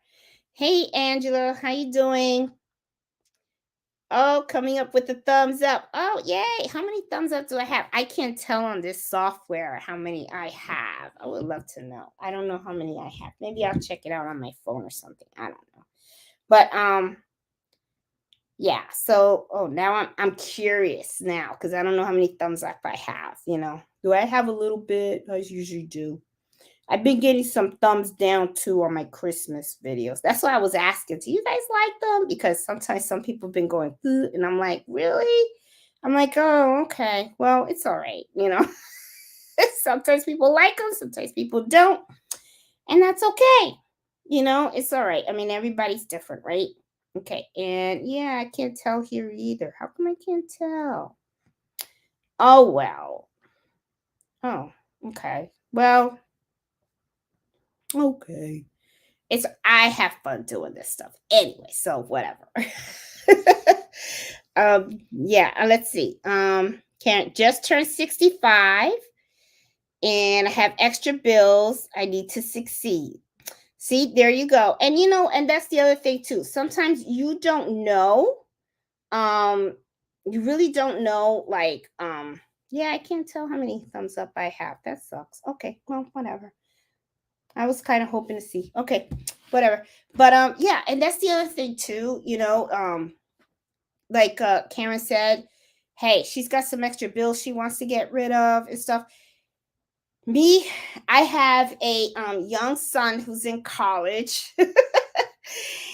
And yeah, so to me, this is the way that I help to subsidize his college dorm. Okay. This is hopefully Cardito's last year. And then he comes home and then he's got to figure out what he wants to do. But which he will. He'll figure it out. I mean, it's just he's young, you know. I mean, hell, you know, we don't I know very few people that conquer the world at the age of 23. So he'll figure it out in time. But yeah, right now, you know, the embroidery business helps me to cover some of his expenses and stuff like that. And at the same time, I will be honest, at the beginning, the embroidery was for me like a little something to keep myself busy, you know. But yeah, it has really turned into a lot of work. So I really have to like just get things, you know, get things done and stuff. This weekend, I gotta tell you, after here, I am going to rest. And then in the morning, I already know I gotta get up, take a shower, brush my teeth, comb my hair, breathe, and then turn on these machines and rock and roll. I better rock and roll because I've got 5 shirts from the women's club that I definitely have to have done first thing in the morning because they have a big event coming on Sunday. And the president of the club told me she wants to pick up the shirts tomorrow. And she told me no rush, but the thing is, I do want them to have the shirts for their event because I know that means a lot to them because these shirts, it's the logo and they get to represent their association. So I will have them done. That's the first thing I am going to do is I'm going to make sure that those shirts are completed. And then I have to work on the food market shirts. Let me show you the logo of those shirts. Do I have them? Oh, here they are. This is the first one. This is the test stitch. It's called Eco, the owner of Eco-Friendly Foods. I'm doing their jackets, and this is their logo for the shirt there, right? And then this is the other logo, which is like, this is a cow over a barn. And this I'm going to be embroidering on the side here, on the side of their thing. So I will definitely, when I do the shirts for the women's club, I won't videotape that because I have a video already out there on me doing that one. But I am going to videotape when I do one, when I do the last one of these shirts, because even though you see me do logos in the front, you guys have not seen how I embroider on the actual sleeve of the jacket. So I'm going to show you guys how I hoop this and how I embroider this and stuff. And then I will make sure to post that video so that you guys can see it. Because the same way that I do this on the side, you guys may want to use that same concept, and you can do like hoodies, sweatshirts and stuff. Because I know that people have done the sleeve, like the cuff of the sleeve and stuff, but I'm actually going to do this side right here with this patch. And I was thinking of doing an actual patch, but I'm not going to do a patch. I'm actually going to embroider right on the jacket and stuff. So yeah, but this is a cute little design. It's a cow. Isn't that cute? I like that. It's cute. So yeah, so that's going to be on the side over here. So I will go ahead and I will videotape that when I do that and stuff, so that way you can see that. Hey Debbie, how you doing? Yeah, I'm busy, Marsha. I am. I think I've overextended myself. My mom is supposed to come visit me for Thanksgiving. I've been calling her and she thinks I'm actually joking, but no, she's got to help me. She's going to be helping me somehow. So I'm going to either have her print out my orders for me, write the thank you cards or something. But yeah, because I am really like, so I need the help. But she'll get it. She thinks she's afraid of the machine. She thinks it's a little complicated. But I think that if I show her how to do simple things, right, she'll be okay.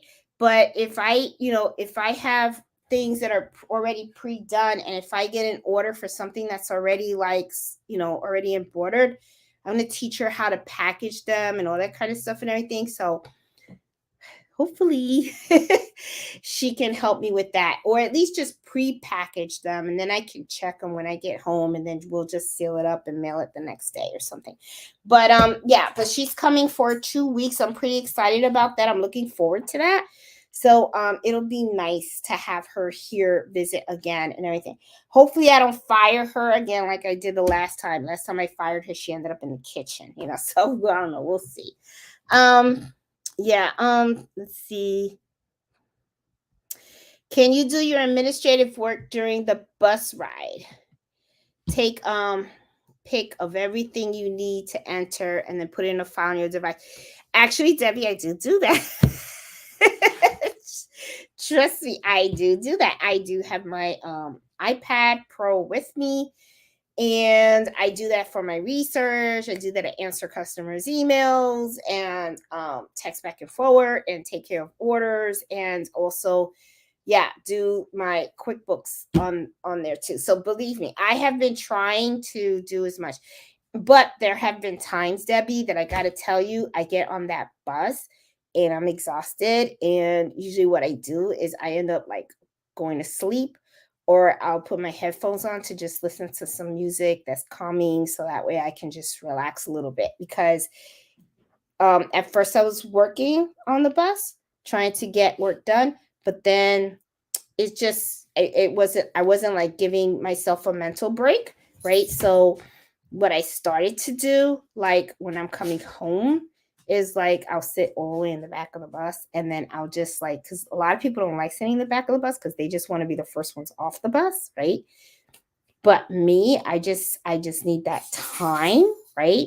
So what I'll do is I'll go all the way in the back where nobody wants to be, be there by myself, and then I just get to just relax and listen to some classical music, or and just calm stuff, classical, and just look out the window and just go to sleep and nod. And I have my little relaxed time, because I do need that way. When I get off the bus and I get in the car and I end up here, I know I'm right back into my routine. So it's like, okay, get undressed, have whatever dinner we have here, and get a glass of water and start turning on these machines and pumping the stuff out. So yeah, so you gotta keep going. So yeah, but it'll be fine. It'll be fine. I'll get through it. It's gonna be okay. Can't give up. Stay focused and keep driving. Right. So that's what I'm gonna be doing and stuff. Hey Benjo, how you doing? Um, Let me see. Let's just say, Karen, Jeanette, what you do for family that thinks you should make it for them for free. Have family that anything I want, I make for free. Oh, honey, you don't make them anything. That's what you do. No. Yes, and let me tell. Okay, you're right. That is a common thing, Karen. I will tell you. Sometimes what happens is family, they think that because you do embroidery, that all of a sudden they're gonna get stuff. No. When I give something, it's because I wanted to give it. Okay. If you want something, you're gonna have to place an order like everybody else. Okay. This is a business and I'm already busy. So I attend to paying customers first. Okay. It's this is how I look at it, Karen. I look at it like I don't lend money. Okay, lending money. I'll give you advice. Okay, I'll tell you where the nearest bank is, and you can borrow from them. But I don't lend money, and I don't give my stuff for free. I just don't do it. It's just it's not gonna have that. You don't do that. That's no. That's a no no. And you know what? If they ask for it, tell them I don't have time, because you don't. You don't have time. Your paying customers come first.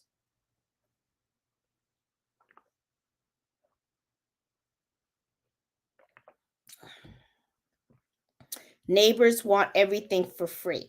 No, then you just say no. You just say no. You can't do that. Guys, I mean, this is the same thing as when I was talking about pricing for embroidery, okay? When people come out and they say, "Well, how much does this cost?" right? And you give them a price. And then they say, "Oh, I don't want to pay $20. I want to pay 5." And then you go, "Okay, why are you doing that? Why?" Because think about it. Okay? Think about it. They're asking for stuff for free. So you took your time, because let me tell you, embroidery is work. Okay? And it costs money. It's not cheap. All right? They don't know that, but you do. Okay? You're talking about thread. You're talking about stabilizers. You're talking about blanks. And you're talking about your time. You gave that to your neighbor, or you gave that to your family member for free. They're feeling great. Now, this is what I ask you. How do you feel? Feel like crap, huh? And I know why you feel like crap, because you feel like you got used. Why are you allowing somebody to use you? That's the question I have. Why?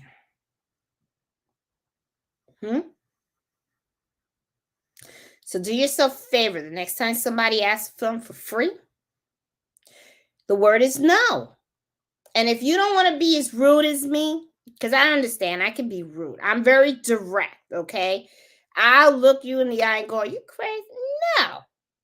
If you want that towel, that's what it's $24.99. That's how much you got to pay if you want that towel. But I understand not everybody is direct as me, and I got that. We all have different personalities. I got that. I know that. But here's the way out. I can't do it because I'm too busy. That's it. I don't have the time. I really don't. And that's it. And you leave it at that. And that's it. What are they going to do? They're not going to do anything. So there's your excuse. You don't have time. Okay?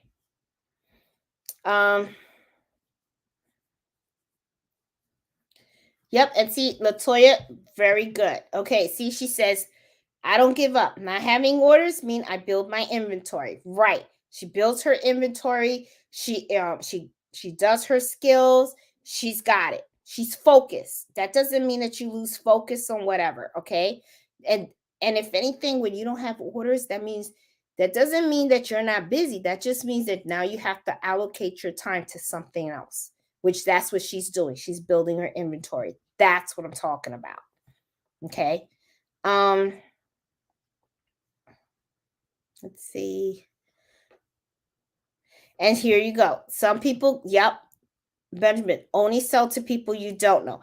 That can be that's a good thing. And you know, and this is the other thing too, though. I do have friends that I sell to, okay? But the friends that I sell to pay the same price as everybody else. Nobody asks for no discounts. And that to me is a real friend. Okay, that to me is a real friend. If somebody says that they think they should get a discount just because they've known you for a couple of years, I don't know about that. Rethink that. I don't know about that friendship. Okay? I have friends that they know up front. It's just not going to happen. Maybe it's because they know I'm going to say no or whatever, but they have no problem paying the full price. They sure as heck don't. They'll like, Jeanette, this is what I want. How much is it? There's no discussion, no nothing. And I give them the same price as I would give everybody else, and they have no problem paying it. Okay? So, you know, and the thing is, and this is the other thing too, Benjel, this is something that you need to also think about as well. When you say only sell to people you don't know. Sometimes when you sell to people you do know, they can become your walking advertisement. So one of the things you can do is you can gift them, but that's when you feel like it. I gift when I feel like it. When I want to make something, then and I want to make a gift for a friend, then I'll go ahead and I'll make something, okay? But it's when I actually feel like it. But the thing is also is when I do give these gifts, usually it's an agenda behind it. And the actual agenda is like I'm telling you right now. That's your walking advertisement, because what happens is you give this to your friend, and then your friend's going to like it so much, they're going to show it off, and they're going to show it to other people. And those other people can become your potential customers. So don't be too quick to say, oh, you know, I'm just going to sell to people I don't know. The people that you know can end up becoming part of your marketing strategy. Okay. So it's just something to think about, you know, and stuff. Let's see. Embroidery. Can you take a hat design and use it for? You can try it, Marsha. What I would do is I would take a piece of fabric and test stitch on it, okay, and see how it comes out. If it comes out okay, then you shouldn't have a problem with it. If it doesn't come out okay, you might have to ask a digitizer to take that design and redigitize it so that it can be on a shirt. But I would test stitch it. And yes, Brenda, embroidery is a job, and it's a hard job. It's not an easy job. A lot of people have the misperception that they think that all they have to do is just turn the button on a machine. How wrong it is. It really is.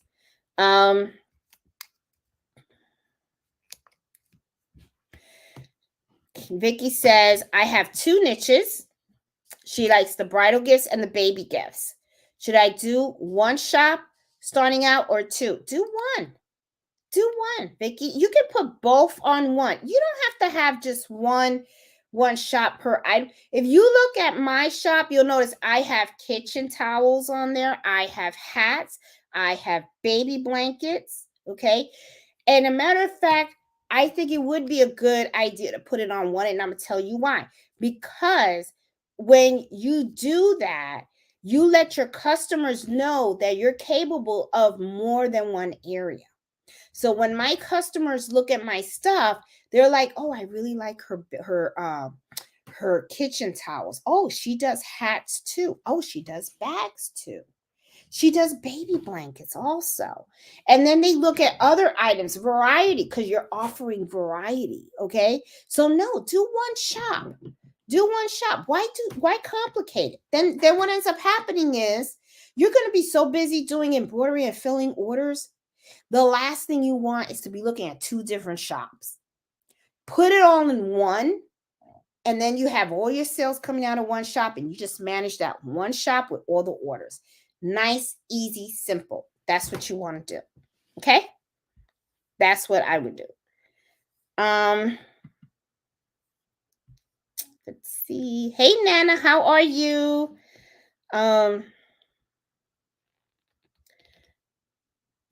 Don't have a good night tonight. I can actually watch.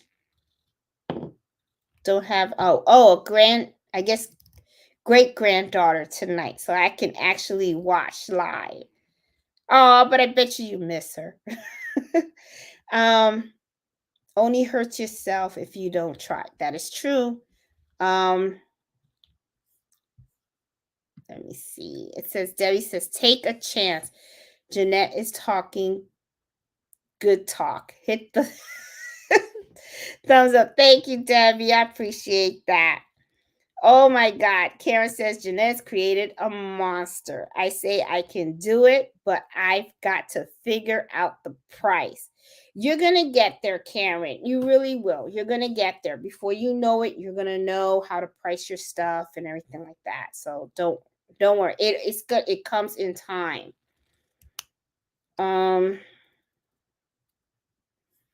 Oh, look at that, Jayla. My cousin's having a bazaar and asked if I wanted to sell my items. I was a little apprehensive. Do it. What? Are you closing the door on opportunity? I don't think so, Jayla. You girl or boy, I don't know. You better take that opportunity. Don't close the door to opportunities. Don't do it. Don't do it. Hey, D. Kathy, how you doing? Oh, Jayla, thank you so much for the super chat. I appreciate that. I really do. Or should I say more that my son appreciates it because all this goes to fund his college. That Carlito, I tell you. But that's my baby boy, 23 years old.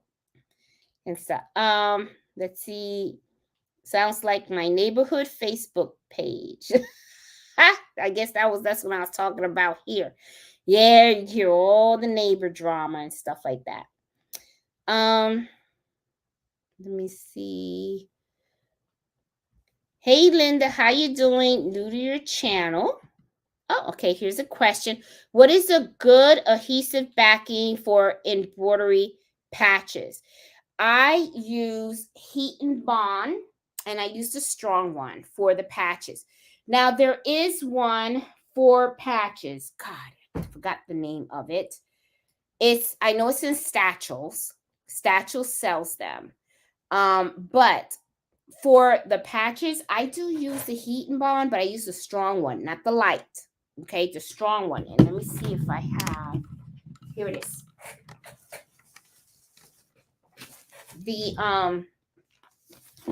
The Ultra Hold one, it's in red. Okay, for the patches. Now, let me tell you something about patches, though, Linda. Okay, a lot of times this is what I tell my customers because a lot of times they say I want the adhesive in the back, and then I'll go and I'll tell them, okay, now this is very good and it's gonna hold it and all that kind of stuff. But me personally, okay, I prefer to not just put the adhesive behind the patch and have them go ahead and iron the patch on the shirt. I also tell people, please go on a sewing machine and sew the edge of the patch on the actual item if you can, because it really gives it that extra strength of hold. Okay, because sometimes adhesives can go bad after so many washes. Right now, of course, it's not going to go bad after 5 or 10 washes, but let's say that they keep that shirt for a very long time and they're washing it for like the 100th time. Okay, it can sometimes peel off, right? But to prevent that, I use I put the adhesive, and then a lot of times the customers will say, "Can you sew it for me?" I don't have a problem with it. I don't even charge for it. Okay. I just say not a problem. But I do let the customer know, do you want me to put it on for you? And do you want me to sew it? Because that way, a lot of times they'll want you to do it because you're the ones that have the experience doing it, right? So I'll go ahead and I'll put the patch on for them and I will iron it on. Now, what I like doing about that is once you iron it on, the patch is already placed on the shirt. So it makes it super easy to put that shirt in the sewing machine and then just sew the edges. And so I do have a video on my channel on how I did that and stuff. So yeah, but that's the adhesive that I use. I actually use the Heat and Bond, the strong one. But there is another one that you can get from Satchels, but that works fine. It works fine. So why go through all that when what you have works, you know, and stuff. So and there is another thing too that you can use too. Where is it? I have it here. I do have it here. There's another one. Where is it? I'll find it. Nope, it's not there. It's in here. Here you go. This is another one that you can use, okay? This is called Fabric Tack, and it's permanent adhesive. Okay, you can do that, you know, but you know, it's good. It bonds fabrics and everything like that, and this is really, really good. But it's just easier for me to use the Heat and Bond than this. Okay, this I'll use it, you know, for a hat or something like that. But you know, this cut it out. It's much easier, much easier. This can get a little messy. That's why you know I'll use it, but not too much. I prefer that. Just, you know, but it's another option if you're interested. Something else that you might want to try. Where was this? I always like to keep my stuff where I keep it. Yeah, but that's another thing you can try. Okay, Linda. So I just wanted to share with you. Yeah. See, consistency is key. It sure is.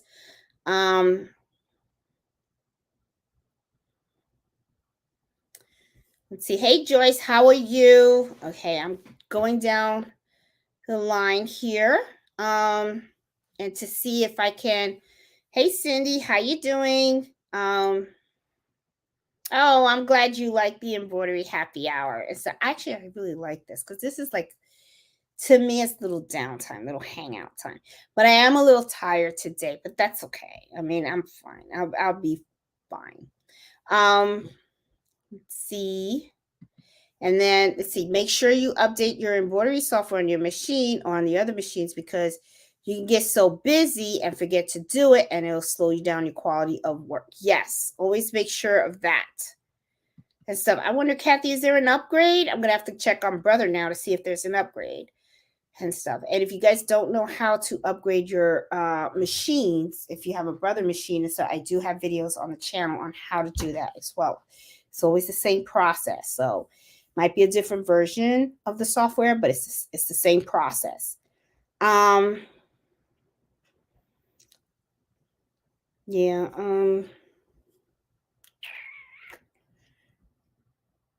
brother has a Black Free Art embroidery machine, just came out. I saw it. I did see that, J Love. It's a one needle embroidery machine. I have to be honest, I'm not impressed by it because in order to use it, I think you have to have a subscription or something like that. It's an arm embroidery machine. I have to look more into that machine. You know, I saw it, you know, advertised, but I don't know if that's something that I would kind of recommend or something. I have to look at it. I have to look at it more. I mean, I don't think I would be purchasing it because for the simple fact that I have multi-deals. I have enough machines. I can't I don't want another machine. But I do want to go and take a look at it and see and do my research on it, and I'll give you guys a review of what I think of it, okay? I won't be able to review the quality of the stitching and stuff like that, but I'll do a review on what I find when I review the functionality that it claims it has, to see if it's a route that I would consider going if you know, if I were to get that. So we'll see. I'll look into that further and let you guys know what my thoughts of that machine is.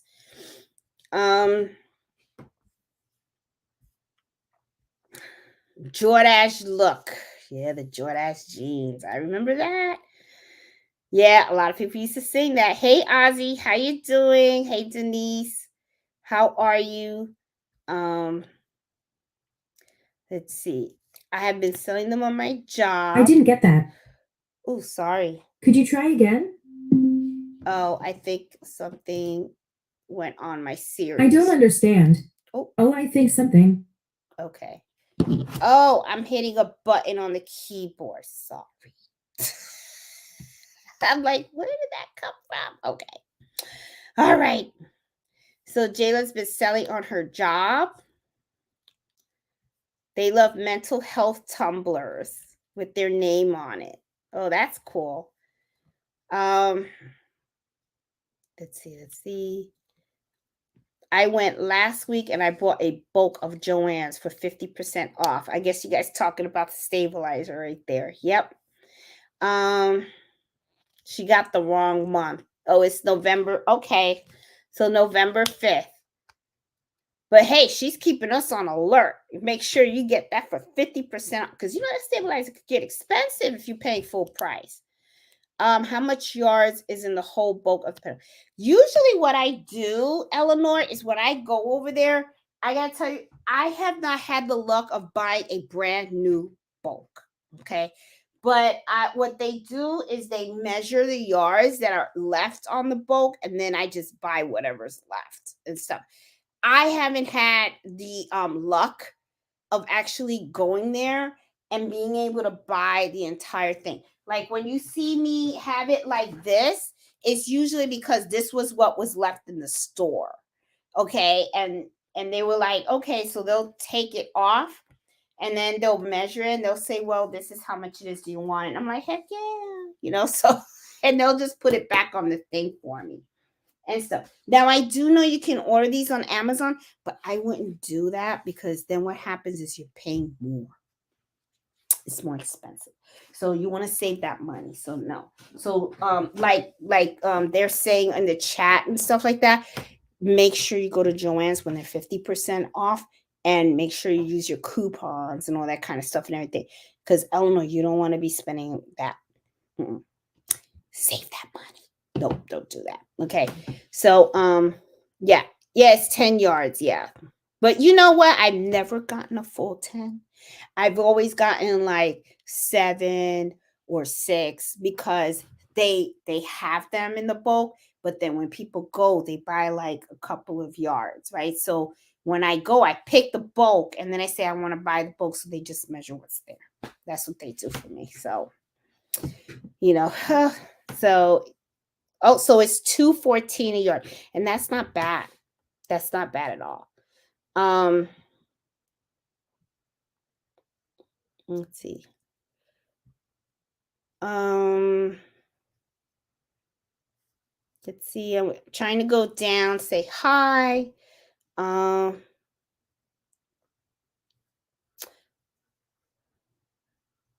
Oh, she was just coming. Okay, I got you, Vicky. Okay. Yeah, the comment store Liz. I'm telling you. But I ain't gonna lie, those I don't know if you've gone into those stores. Vicky, my son used to go there all the time. And he used to piss me off because he used to buy the hats from Liz, knowing that mom has these machines right here, and I could make a hat for him. But no, he had to go spend $50 on a hat. And then he would be like, but it's from Liz. I'm like, mom can make them. You know how these young kids are. So anyway, yeah, but that's how I know about Liz, because Carlito would come home with a baseball hat and I'd be like, where'd you get that? Liz. And then I found out he paid like $50 for the hat. And I'm like, you know what? And then I would look at the hat and I would be like, it's a fitted hat that I can get for like $4 to $5. And then I could buy the design that he wanted. I could stick it in this machine and border it for him. And it's the same hat. Young people, I tell you. I don't know what to say. I really don't. Anyway, let's see. If you ever want to do an incoming class, I'm coming. All right. You know what? Maybe Vicky, reach out to me. Maybe we could do videotape or something and stuff. And let me see what you need help with. I'll try to help you out and stuff. But try to hit me up after the holidays or something like that. Because right now I'm like, because if you show up here, I might put you to work. That's what I'm gonna do. Okay, I'll give you a 1-hour lesson. I'll be like, okay, Vicky, help me with all this stuff that I got here. We gotta work. Okay, so and you might leave here mad. You might be mad at me and go, she just put me to work, And then you'll be on the embroidery happy hour going, that Jeanette.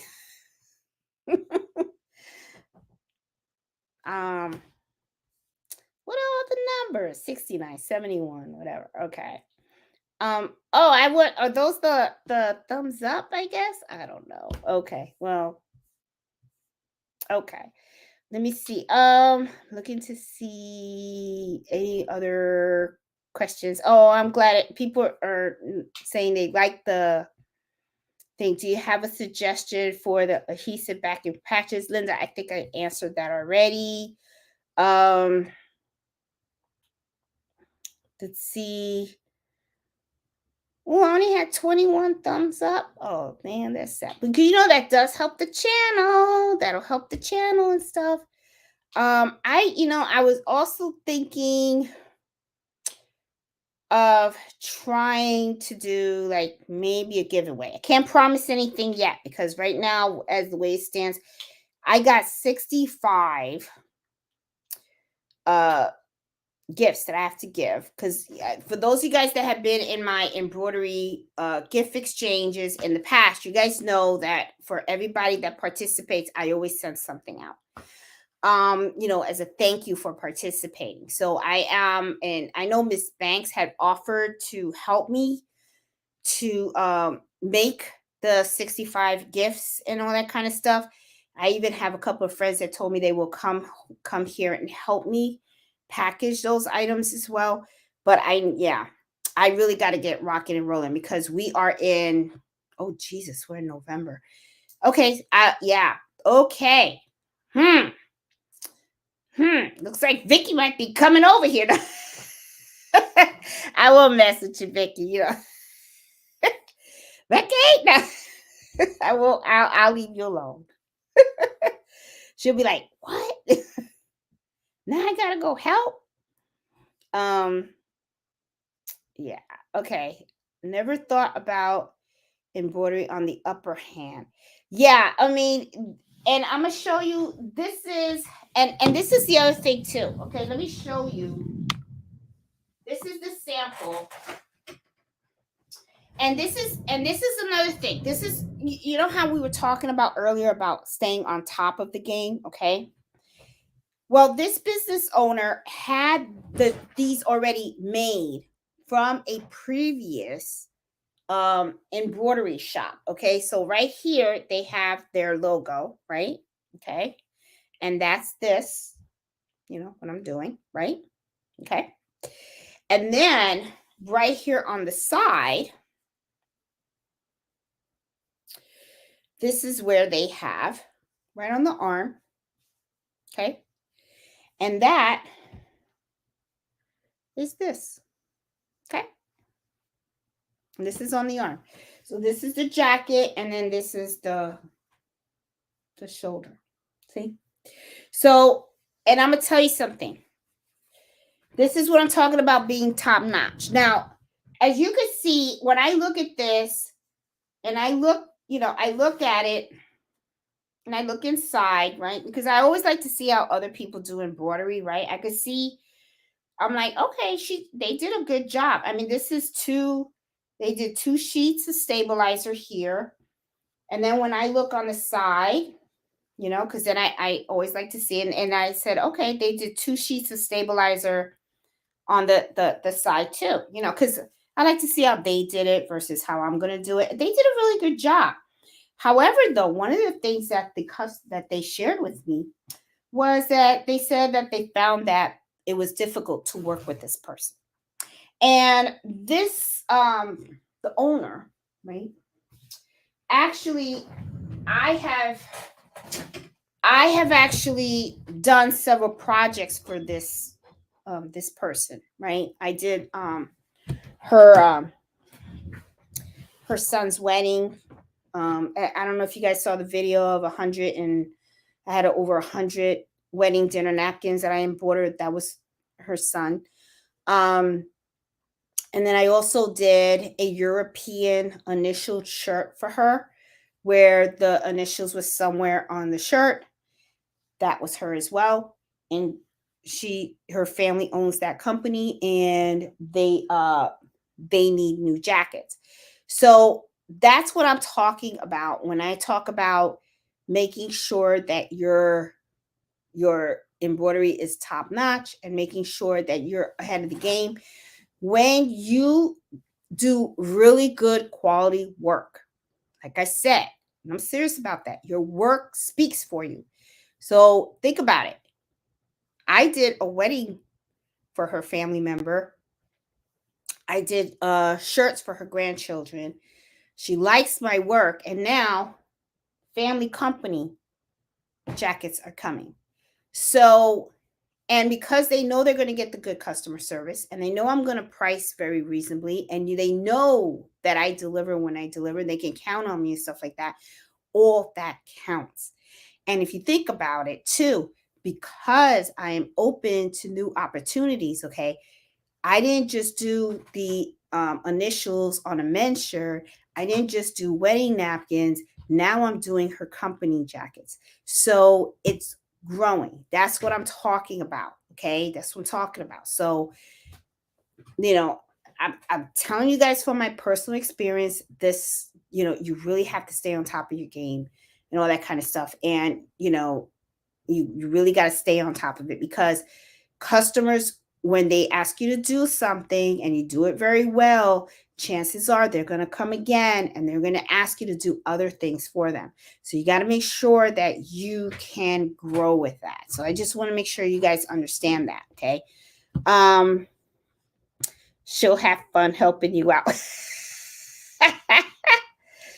I'm showing 300. No, I don't think so. Cause I don't even think I had 300 people watching me. Did I? I don't know. I don't think I did. No freebies. Yes, Sylvia. No freebies.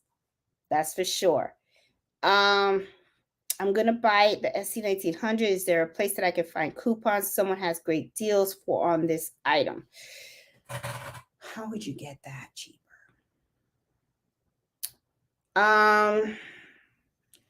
Chicana.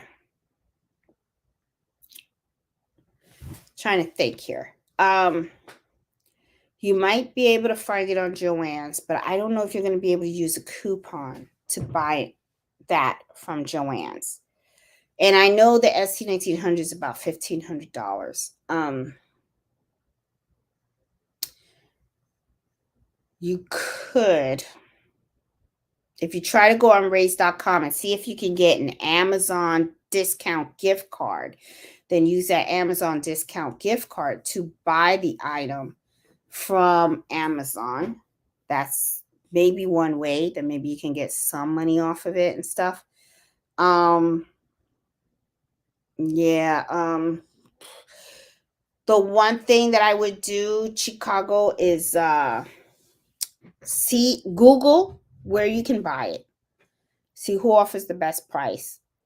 If you see there's a particular store, there's a website called raise.com, and you can use that to try to get it cheaper. I have a video on the channel on how to buy the Cricut machine at a cheaper price, and a rolling table at a cheaper price. That shows you some techniques on how you can save some money when you're buying things. That might help you a little bit. Yeah, but I don't know though, because the Brother machine, the 2000 is kind of new. It's a newer one. So I don't know. I'm just trying to guess. So try those and see. That might help a little bit. Looking for discounted gift cards and stuff like that for the store. Let's see. He has told me to name my price and he would pay. No shipping, no problem. See, that's what I'm talking about. You have to. Yep, Miss Parker. Yep. Yeah, you can't do stuff for free, guys. Seriously, don't do that. What is your Etsy account? My Etsy shop is in the video description below. I do have a link for it in the video description, Rhonda.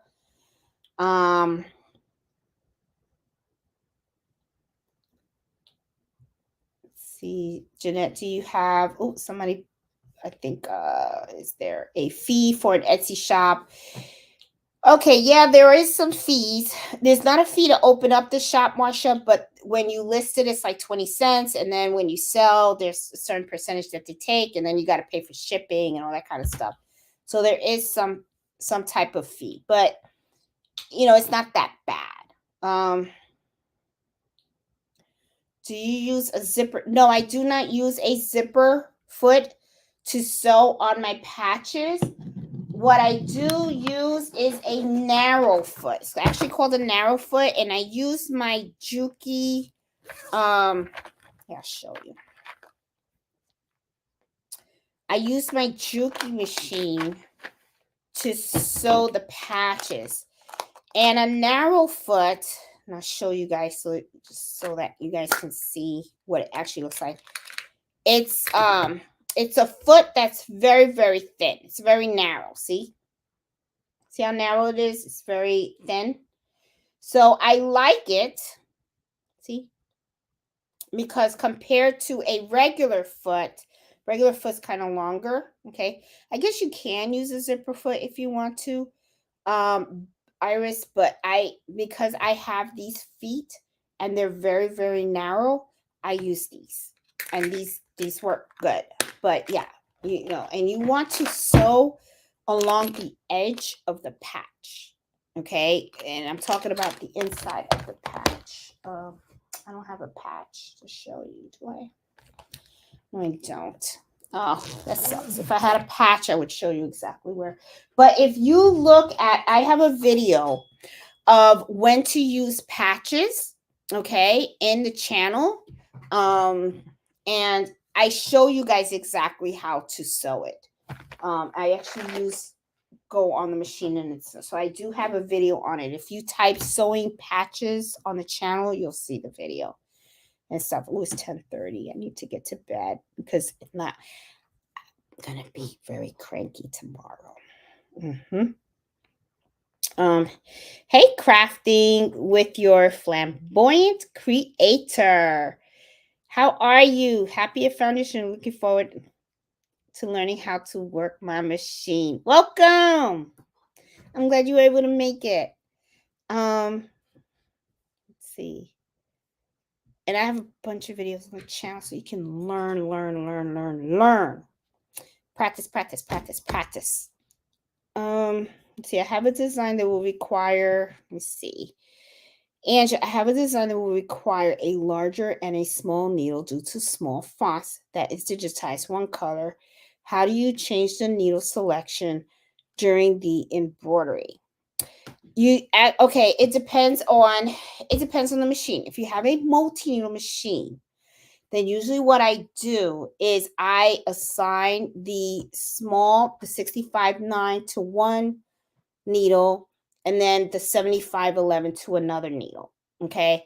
And I think I should do a video on that because it can get a little complicated. But if you have a single needle machine, obviously you're going to have to change out your needle when it comes to the point where you need to use these small font and stuff. But what it is, just designate, um because when I did the logo for the women's club, some in that patch, some of the thread is 40 weight and some is 60 weight. Okay, because I have small fonts, so I need the small fonts to be 60 weight. So what I would do is I would assign a needle for that section of the patch. That's what I did. So I would just, you have to assign different one. And then I would kind of trick the machine and make it think it's a different color, but the actual thread that I had on there was a 60 weight with a 65 needle. And I probably confused the crap out of you and stuff. So I might have to do a video to show you guys and stuff on how to do that. But it is doable, Angela. Fabric tack hates me. It's not exactly my favorite either. I really it's not my favorite. Hey D, how you doing? Yeah, it does look like a coffee machine, D Mallory. I seen it. I don't know. I saw it comes with a magnetic 4x4 hoop, and that's another concern that I do have because when I saw that, I was like, okay, 4x4 is a very small hoop. I don't know how much they are asking for that machine either. Now, the one thing that I do find pretty good about it is the way that it's shaped. It has that arm, right? So a lot of times what happens is when people have a machine, they need that arm. But embroidery brother does have another machine that is a little bit bigger and it has an arm. So I'm kind of interested in knowing what is the price difference, because I think with the other one, the bigger machine, I think you can use bigger hoop sizes. And hoop size is very, very, very important. Okay. And sometimes you got to be very careful when a machine is very low price, because sometimes a low price machine, I'm not saying they're all bad, but what I'm saying is the quality might not be as good in the stitching, and you might have a lot of limitations. And I'm just not I'm not a big fan of spending money on a machine just to have it. I would tell people, okay, I would prefer that you save that money and continue to save until you can get a very good quality machine. So I don't know if that machine is really aimed for a business owner. I don't think so. I think that's maybe for someone who's a beginner and maybe wants to just try it out and isn't sure. So I have to look more into that machine and see and give you guys an idea of what I actually think about it. You know, I really like your happy hour. Oh, thank you, D Mally. I'm glad you do.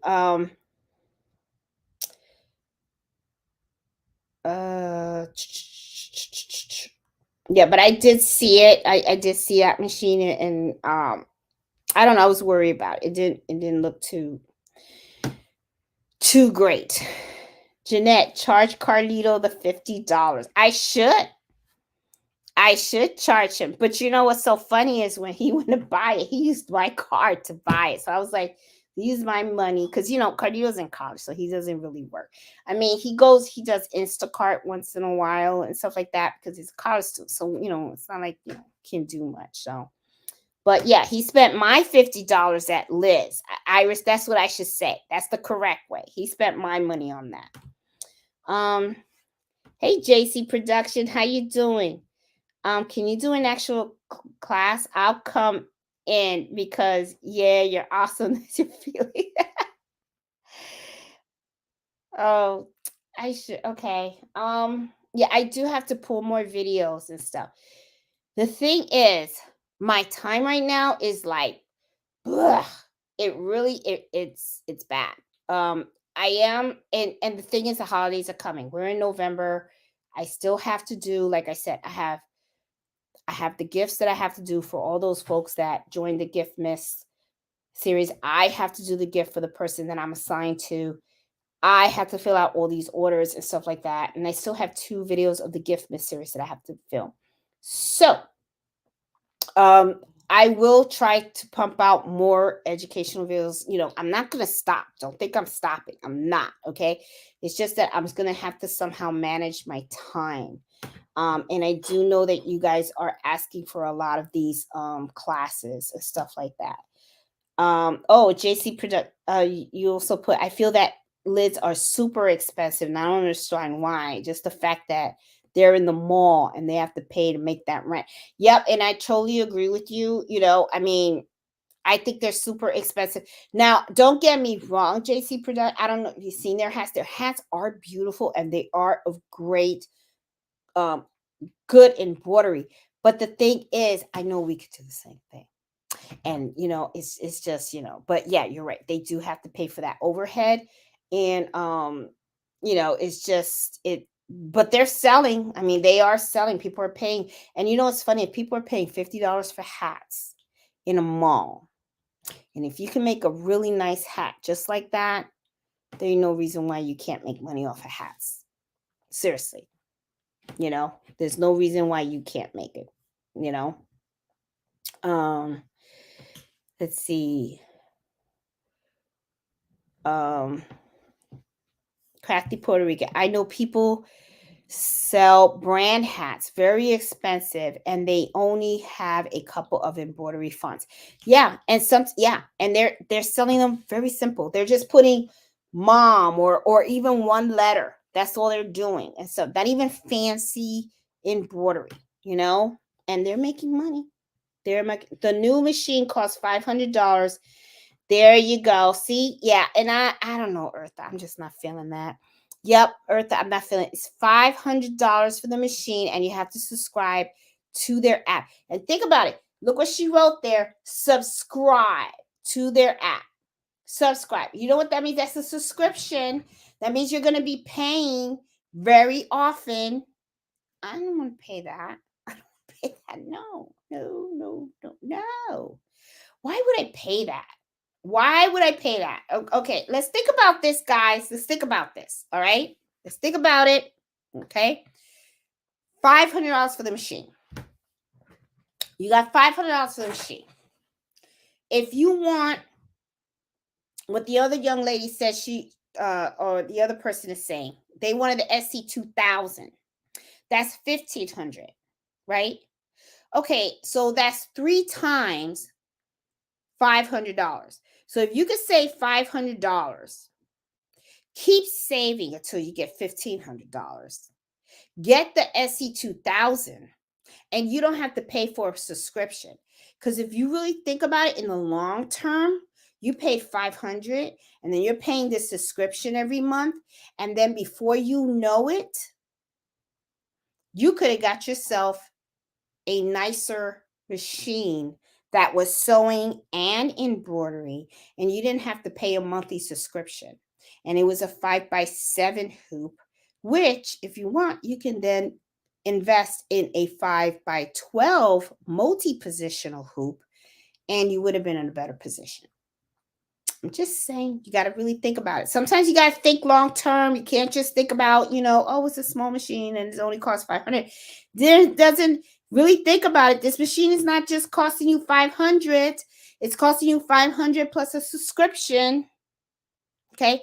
Now, I'm just going by what she wrote here. Okay. I'm just going by what she wrote here because maybe there's a USB port and you can buy designs and you can import it. I don't know.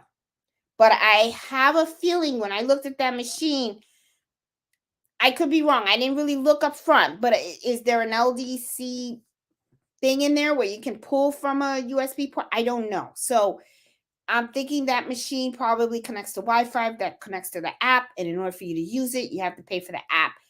I'm guessing.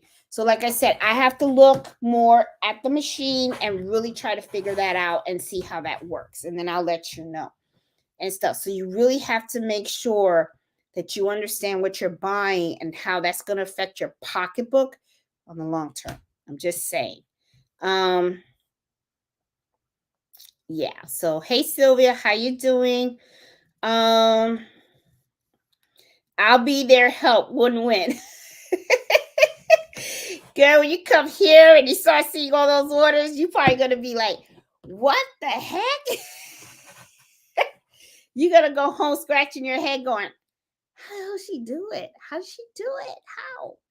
Oh my God. Let's see. And I'm gonna go down really quick because I am starting to get tired, guys. I'm really starting to get tired. Yeah, all brands always has machines on special. Yep. Close to the edge. Yep. You say on my channel. What's your channel?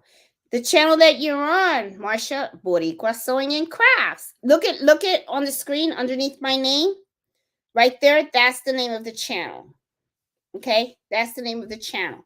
But I think what it was confusing you, Marsha, is because Fridays when I do the videos, I always call the videos Embroidery Happy Hour. But Embroidery Happy Hour is the Friday show that's on the channel that's underneath my name. And that's, if you look on the screen, you see my name right there, right there, right there. See, right there, and the little white thing. Little white thing. There you go. That's the name of the channel. Okay. I can see how it could get confusing. Yeah. I like to confuse people. Let me stop. No, I don't. What time is it there? It is actually like 10:30 at night. And I get up super early. So yeah. So I have to go to bed. I really do. I have to go to bed because I have to get up and I have to do that order. Yeah, because I could see that already the customers are emailing me, and Rosemary is already saying thank you for doing them so quickly, Miss Speedy. I didn't even start. Oh boy. So I better hold true to my word. Okay, so I'm gonna have to get up early in the morning. Like I said, I'm gonna throw myself in a cold shower, wake me up, get that energy going, coffee, turn these machines on and work. Really, really, really work. Oh, let me see. Ozzy has some information on that. The new one is 500. It's the 4x4 is the largest hoop. Yeah, see? That's not, yeah, and I agree. See, you'll be bored with it. Okay, and let me tell you something. Look, right here, Ozzy's saying, first of all, 4x4 is the largest hoop. That's not a large hoop, okay? You should always get the bigger one that you can get, right? And 4x7 is a 4x4 hoop is very small. I mean, it's good to start, but it's very small. 400 stitches per minute is very, very slow. The SE 1900 does 650 stitches per minute. My multi-needle machines do 1,000 stitches per minute. Okay. So 400 stitches per minute is really, really slow. So I don't know if that's going to be really good. Okay. For $500 a month, and then you have to do the subscription. No.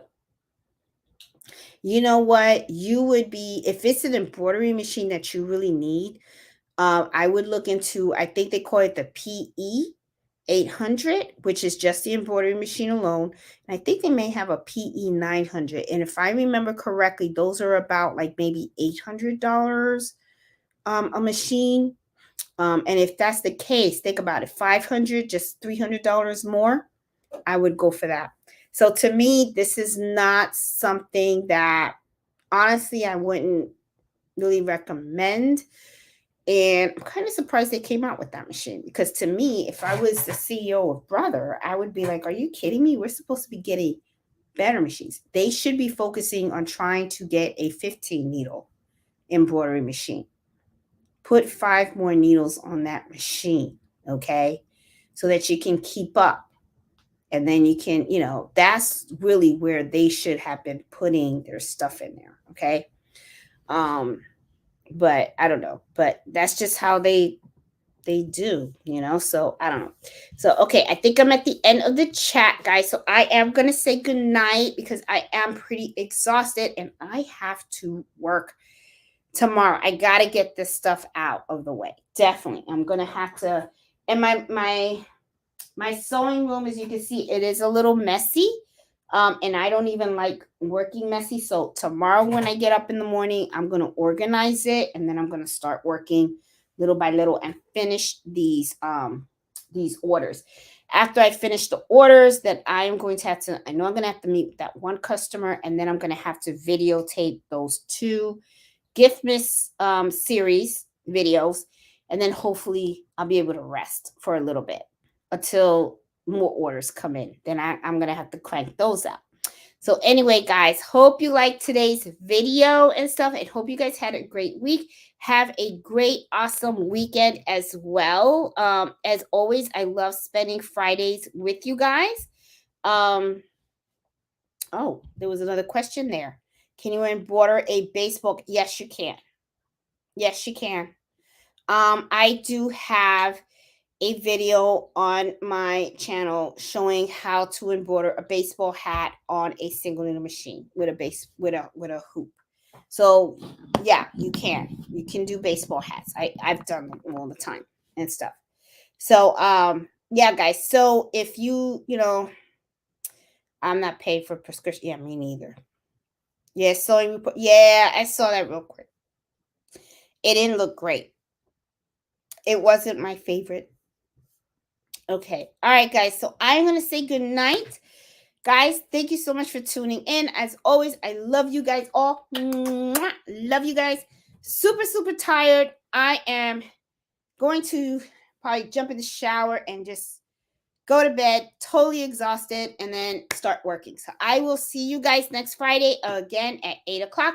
And hope you guys enjoy Tuesday's gift miss video. Okay, remember every Tuesday a new video is coming out so that you guys can work on a new Christmas project. Have fun, enjoy, and as always, happy sewing and happy embroidering. So you guys take care and have a good one. See you guys. Bye.